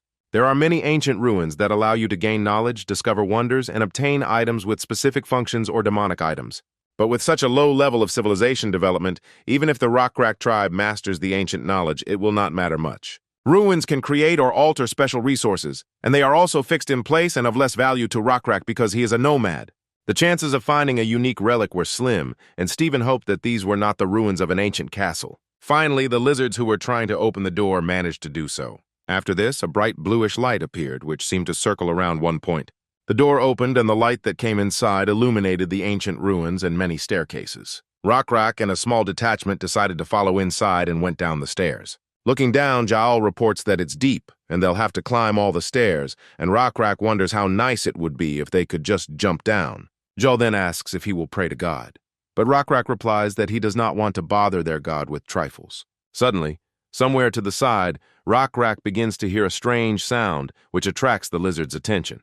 To the side in the shadows there was someone whose eyes glowed in the dark. When strange furry animals emerged from the shadows, the lizards assumed they were rats. Rockrak wonders why the rats are hissing so loudly, and Yahello explains that it is a nutria. After this, Rockrak recognizes the animals but is still surprised by their size. And now the nutria seemed enraged, and for some reason were moving in a large group. Owen says that this is the first time he's seen anything like this, which leads Rockrak to assume that they are monster rats. An unexpected thought makes Rockrak frown, and he asks everyone to be careful, because these rats may be guarding this place. Immediately after this, one of the rats attacks the lizards. Others followed her, but the lizards thrust their spears forward, which allowed them to defend themselves. Without much difficulty, the lizards continued to injure the rats. Observing this, Rockrak ordered the destruction of the rats, which were suspiciously aggressive. Suddenly, someone asks if they can eat the rats and offers to gut them and take them with them. Suddenly, Yahello asks if they can raise these animals on a farm like buffalo. Owen then suggests that if Rockrak wants to do something new on the farm, he should look at the fish, but the chief asks an innocent question about whether fish just appear and disappear on their own. Owen replies that the fish reproduce and lay eggs in the water, and the frogs knew about this, so they forbade fishing during the breeding season. Owen's speech about how all that would be needed is to build a dam and keep the fish locked up is interrupted by the cry of one of the lizards behind him. Grasping his sore arm, the lizard suddenly announces that the rat in front of him is still alive. Rockrak immediately approaches the lizard and asks if he was bitten, but the lizard, with a trembling hand, denies it. After this, he reports that when he wanted to skin the rat, he felt a sharp and burning pain in his hand. Looking at the dead rat nearby, from which a small glow emanated, Rockrak ponders the lizard's words. Suddenly, he decides to touch the rat too, and reaching out his hand towards it, lightly touches the fur with his fingers. At that very moment, he feels the same thing that he was told about, and when a sharp light appears, Rockrak squints. He immediately grabs his burned hand, and Yahello next to him is worried about his condition, but Rockrak reassures her, saying that he is fine. The rat was killed by a spear in the neck, from where fresh blood was oozing, and small lightning bolts were running through the rat's body. Stephen checked the beast's characteristics and discovered that nutrias are possessed by the devil, and their ability allows them to electrocute an enemy with one touch. And the guy knows that electric demons are strong, but if Rockrak breaks through all the ancient ruins, he will most likely gain demonic power. Stephen reflects that gaining magical power will not immediately make Rockrak a mage, but with each generation their power will grow. The problem, however, is that in the lost world, divinity and magic are in conflict. According to the rules, magic comes from ancient evil, not from God, and magicians do not rely on the gods. And if there are many such people, then punishment will follow. But it's not that it cannot be prevented, it's just that there are too many possible developments. All the lizards were looking around the area, and Rockrak was still sitting next to the dead nutria, and suddenly saw some kind of glow nearby. A creature appeared in the air in front of him, resembling a stingray, and from which lightning emanated. Suddenly, the creature turns to Rockrak and asks if the lizard wants to possess the power that the creature could give him. Yahello distracts Rockrak and offers to come back here later if Rockrak is feeling unwell, and the lizard agrees. Turning to the others, Rockrak asks them to make sure all the rats are dead, and that everyone should check their bows, spears, and other equipment. Looking up at the strange creature again, Rockrak wonders about its origins and whether only Rockrak can see this creature. The creature then answers Rockrak that he is a spirit who protects this place and is visible only to those who have great power. Then Rockrak asks the spirit what power he is talking about, and he himself notices that his deepest feelings are not transmitted to the spirit. Stephen also notices an evil spirit in front of Rockrak, but is unsure whether to warn the lizard about it. In order to make a decision, Stephen decides to check the characteristics of Rockrak, and in them the guy discovers that the lizard has acquired cunning, but it is unknown when he acquired this ability. He most likely developed them while fighting Shunen, which is very surprising and interesting. The power that the evil spirit spoke of is electricity, which allows it to burn living beings but also to emit light, like the sun, and the evil spirit was ready to give this power to Rockrak. After listening to his interlocutor, Rockrak answers him that he would be very happy if the spirit gave him such power. But when the spirit said that there were certain conditions, Rockrak demonstratively turns away and asks again, "Didn't the spirit say that he would give her away for free and didn't mention anything about conditions?" To this, the spirit calmly replies that these conditions are a trifle, and Rockrak's strength will be sufficient to fulfill them. Rockrak was still sitting with his back to the spirit and told him that if he wanted to make a deal, he should have said so right away. But in that case, Rockrak would be very disappointed with the conversation. But when Rockrak begins to suspect the spirit of evil intentions, he turns his gaze to him. And then he adds that if the spirit wants something from him, then he must show the appropriate respect. Pomrachnev Rakrak demands to know about his intentions, and if the spirit tries to hide something, then there will be no further conversation. For some time, the spirit continued to tower over the lizard and did not respond to the lizard's words. At this point, Yahello arrives to say that everyone is ready to leave, but after thinking for a moment, Rakrak replies that he will catch up with them later. When Rakrak's tribe left the cave, the spirit revealed that he was trapped in these ruins and wanted Rakrak to come down and defeat the guardian who protects the seal. After this, the spirit will gain freedom and grant Rakrak his ability. Slightly opening his palms, Rakrak asks again if the spirit means the sparkling power of those monstrous rats, but this is not the most accurate name in the spirit's opinion. After this, the spirit reminds that his ability is called electricity, which at the moment can only create small sparks. But according to the spirit, the more Rakrak uses the ability, the stronger it will grow, and after some time, the lizard will be able to summon even a thunderstorm. This power will improve and develop, and one day it will become comparable to divine power. But Rakrak does not seem interested or surprised to hear this. After this, the spirit goes on to explain that not only Rakrak, but also other members of the tribe will be able to use this ability, and if Rakrak wants to monopolize it, then a ritual can be performed. What he heard astonished Rakrak, although he did not show it, but asked why such a powerful being was locked up here. To this, the spirit replied that his ability was too powerful, and he was trapped because he could not be overcome. This is always the case with dangerous things. But Rakrak didn't look interested and only asked what the hell, which surprised the evil spirit very much. Folding his arms across his chest, Rakrak adds that the spirit had just explained how dangerous he was, and at that moment, the spirit realized his mistake. Rakrak is sure that the spirit is hiding something from him, and after using his ability, there may be more side effects than benefits. Rakrak asks not to lie to him, because he can simply destroy the entrance to the cave so that no one can find the ruins, and from these words, the spirit becomes alarmed. As Rakrak turned away and began to walk away, the spirit began to follow him in a panic, agreeing to explain everything. The evil spirit understands that he has been driven into a dead end and has no choice but to hesitantly begin his story. Once upon a time, this spirit was one of the beings that ruled this world, and it came from a long-forgotten demon. Neither the gods nor this spirit remembered the origin of those demons, and the spirit was trapped here for an unknown amount of time. Abilities of unknown origin intoxicate people because they do not understand the reason for the appearance of powers, and falsely believe that the abilities belong to them. From these words, Rakrak recalls those who were intoxicated by power, and assumed that it was a demonic force that influenced people in this way. The spirit agrees with the lizard's thought and adds that his ability is chaotic. When the spirit says that the ability's owners are chosen randomly, Rakrak begins to understand one important thing. God's power is given to those who have been chosen by his judgment. But at the same time, even those who do not know how to handle power can still master it.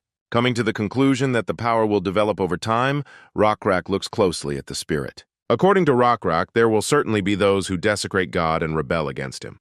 But the spirit's ability is powerful and desirable. Moreover, it will be useful in battle. When Rakrak states that he has conditions, the spirit immediately turns to him, ready to listen. First, Rakrak asks about the ability being randomly transferred, but the spirit said that it can be monopolized. Rakrak asks if the ability can be granted only to a select few, and the spirit suggests that it can, but does not understand why the lizard would make such a decision. To this, Rakrak calmly replies that if the gift is given only to the chosen ones, then everyone will perceive it as a gift from God. And in that case, no one will contradict God. The spirit wants to object to something, but Rakrak does not want to listen to him and begins to talk about his second condition. The second condition is that the evil spirit must also believe in the god Rakrak. The spirit becomes outraged by this and says that he is a demonic spirit. But even though the evil spirit is older than all the gods, for Rakrak it is not this that matters, but what the spirit will do in the future. The spirit continues to exclaim that none of the gods like demonic spirits, but Rakrak replies that he should not judge their god by his prejudices. According to Rakrak, their nameless bug god is generous and the spirit seems helpful, and Stephen has no answer to that. There is silence in the air, and later the spirit awkwardly asks if god Rakrak will accept him. To this, Rakrak firmly replies that he will accept if the spirit agrees to the conditions. And at this moment, the spirit wants to admit that in fact he is not locked in these ruins, but rules them. Those nutria were just an attempt to break Rakrak, as the spirit claimed. The spirit continues that it was a test to see if Rakrak was suitable, but the spirit was still able to trick the lizard, and therefore wonders if Rakrak is angry with him. But the lizard only nods understandingly and replies that he forgives the spirit, and his interlocutor is very surprised by such an act. Rockrak explains that since the spirit lives in such a damp and dark place with the rats, he should be more tolerant of the spirit. The lizard continues to tell the wandering spirit that he should go outside and see many beautiful places. The spirit suddenly asks what the lizard's name is, and Rockrak answers his new friend with a slight smile on his face. After this, a lot of lightning appears and the spirit says that if the god Rockrak accepts him, then the abilities will go to the lizards. Steven receives a notification that the spirit wants to become his subordinate, and after thinking about the fact that Steven can overcome the ability and gain a demonic ability, the guy reaches out his finger to agree. After this, Steven praises his priest and considers their meeting to be a success for both Steven and Rockrak. Someone said that in this way the nameless god of beetles gave Rockrak the ability, and he mastered the power of thunder and lightning. And according to the Wanderer, 9 years have already passed since the chosen Rockrak began his journey. But the man nearby did not understand what relation the nameless god of beetles had to thunderstorms. Then the hooded wanderer turns to his interlocutor and asks what color the lightning is, and the man replies that it is blue. Then the wanderer asks what god's name is, and the man replies that he is the blue god of insects because he always sends blue beetles. Suddenly the man realizes that throughout this long story, they have never introduced themselves to each other and says that his name is Hui. When a man asks the name of his interlocutor, the wanderer thinks for a moment. Suddenly he stands up and says that they will have to end their conversation, and the man is very surprised by this. But the wanderer explains this by saying that uninvited guests have come to visit them. A small detachment of hyena people, gnolls, who are a warlike savage race with a tribal way of life, walked through the desert. After this, the wanderer says that he has one question for the traveler Hui. Holding a bow in his hand, he asks if those hyenas look like the people from Salkite. The man is in no hurry to answer the question and begins to look closely at the group passing by. To the man, they were just gnolls because they were defenseless, lacking weapons and vigilance. After thinking about the words for a moment, the wanderer replies that this is good reasoning. The wanderer replies that he thinks so too, and when his hood falls back, it becomes clear that this wanderer is Owen, who has already pointed his bow and arrow at the hyenas. A group of 7 gnolls moved casually across the open terrain, not caring about their own safety. Suddenly, a sound is heard from somewhere above, and the very first hyena in the whole group raises his head towards the sound. Suddenly, an arrow, slightly enveloped in lightning, flies into the ground next to them. The hyena immediately realizes that this is an enemy attack and informs the other hyenas. Right there, in the place where the arrow was, a large bolt of lightning appears. Because the hyenas were nearby, they were immediately struck by lightning and electricity began to flow through their bodies. The hyena looks up and immediately recognizes the lizard that attacked them. The hyena immediately curses the lizard towering over them and orders everyone to retreat. While the hyenas were leaving, the lizard turned to his interlocutor and introduced himself to him. The man is immediately surprised that this lizard is Owen, because he could not imagine that he would speak with someone so great. Suddenly, Owen says that he hasn't used his power for a long time, so they can take a break and talk. When Hui notices the smoking pipe in Owen's hand, he immediately recognizes the ritual attributes that were used by the chosen black lizards to replenish their strength. Suddenly, Owen turns to the man and says that everything is fine and he can ask questions if he has any. Suddenly, the man asks that if Owen has such power, then why should he follow someone? Hui didn't mean it as betrayal, but why Owen lived such a hard life, wandering alone in the wilderness. Hui really didn't understand it. Blowing smoke into the air, Owen says there's a reason for that. The man's face shows great surprise when Owen reveals that he is full of sins. With his usual smile on his face, the lizard admits that he once betrayed many of his people. But waving his pipe, he confesses that he has been shown the path to redemption. The path of redemption Owen has chosen is to spread the names of the blue insect god and the tribal chieftain Rakraka through stories and writings. While Owen was wiping the dust off the sign, the man thought about the fact that everyone already knew about the names of this god and that lizard. While Owen was saying that if anyone attacked him, he would simply scare them off, the man was thinking that there was no need to mention the reputation of Rockrak, the great priest and leader.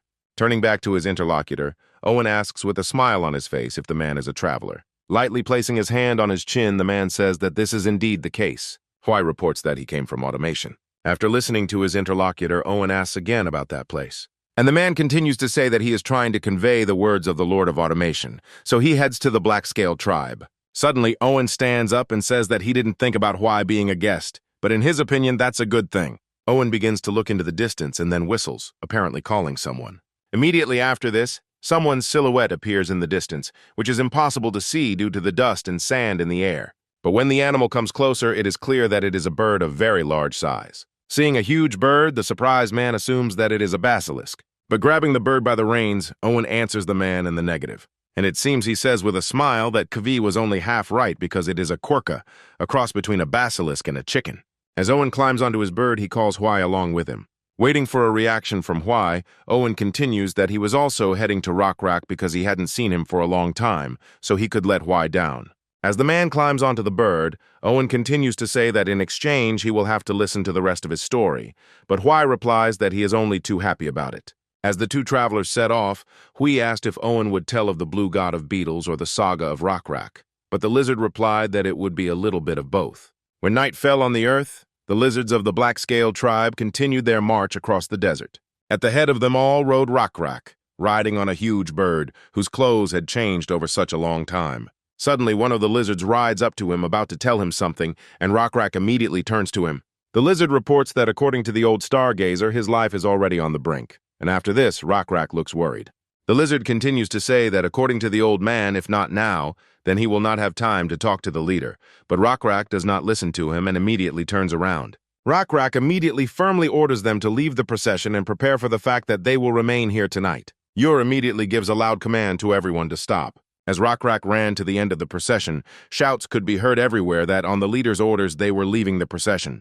When Yahello meets Rockrak, she immediately asks if there are any problems. Leaning forward to dismount from the animal, Rockrak asks to tell the astrologer that Rockrak will soon visit him, and that the old man must live until that moment. Realizing why Rockrak is saying this, she sighs and Rockrak asks her to take care of the funeral. And when Rockrak walks away, his head down, Yahello replies that he will definitely take care of them. This night was supposed to be sad, and several lizards had gathered near the tent. An elderly wanderer lay inside the tent. When Rockrak enters the tent, he immediately asks the lizard present about the state of the astrologer.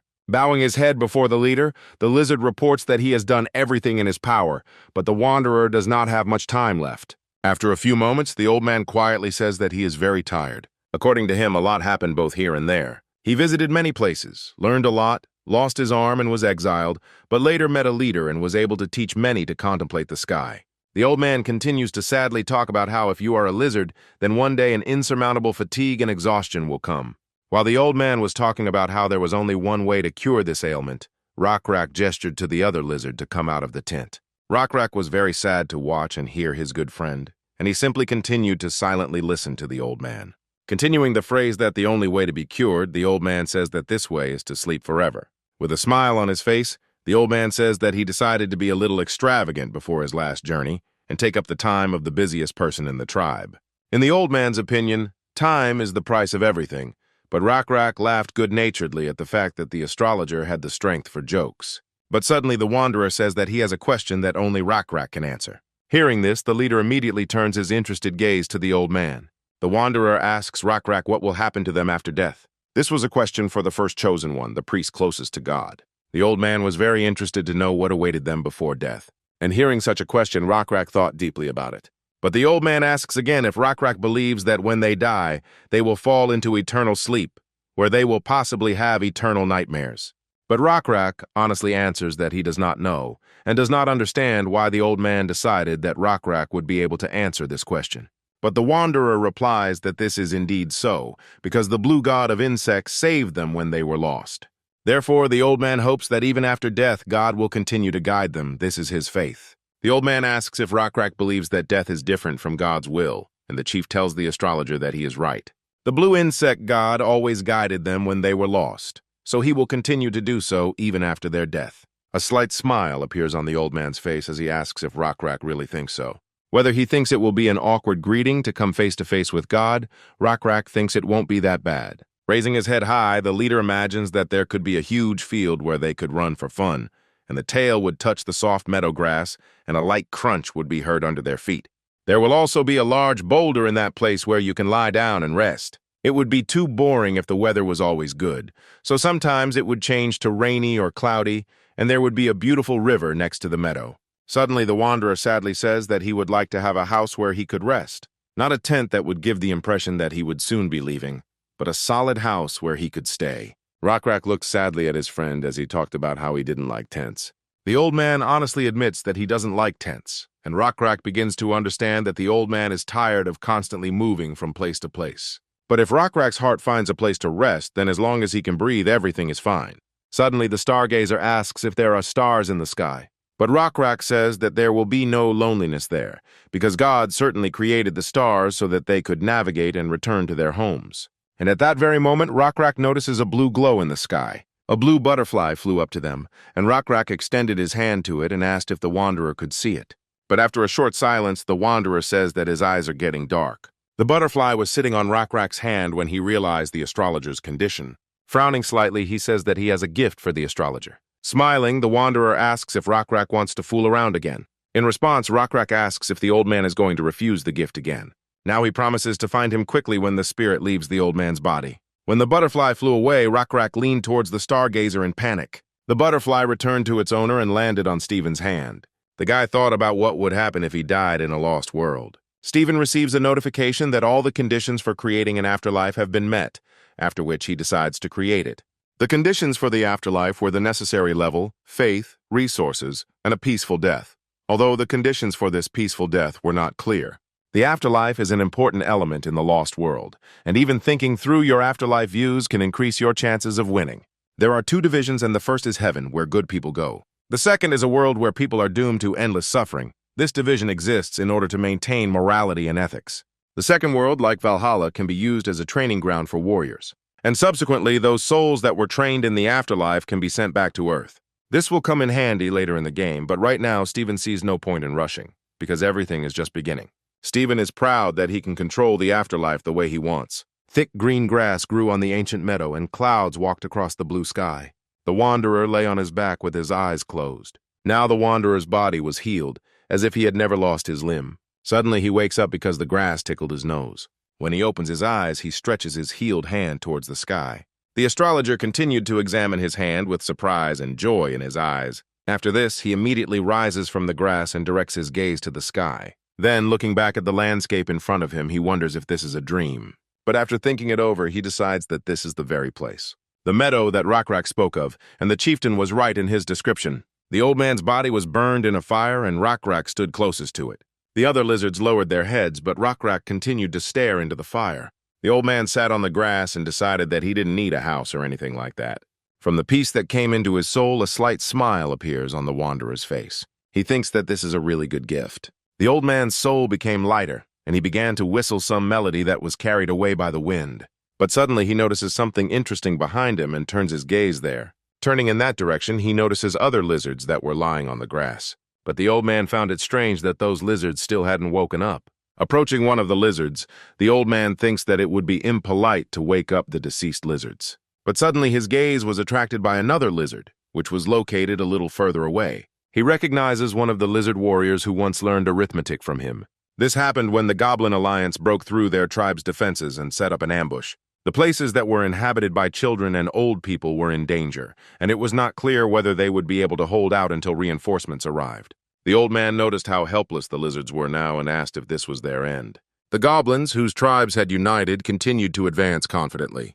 But suddenly one of the lizards steps forward, grabbing his spear. And then the lizard quotes a phrase about how one valuable life can save many others. Turning to the old man and with a smile on his face, the lizard said that he was glad to learn arithmetic and thanked the astrologer. That day, several warriors from the Blackscale tribe disobeyed Rockrak's orders because they felt it necessary. It was a heroic sacrifice that no one wanted. At that funeral, Rockrak was very angry that the death of the lizards occurred because they learned to count. Kneeling, Rockrak told the old man that those who were good at counting had disobeyed orders because they believed that saving 2 lives at the cost of 1 was a good choice.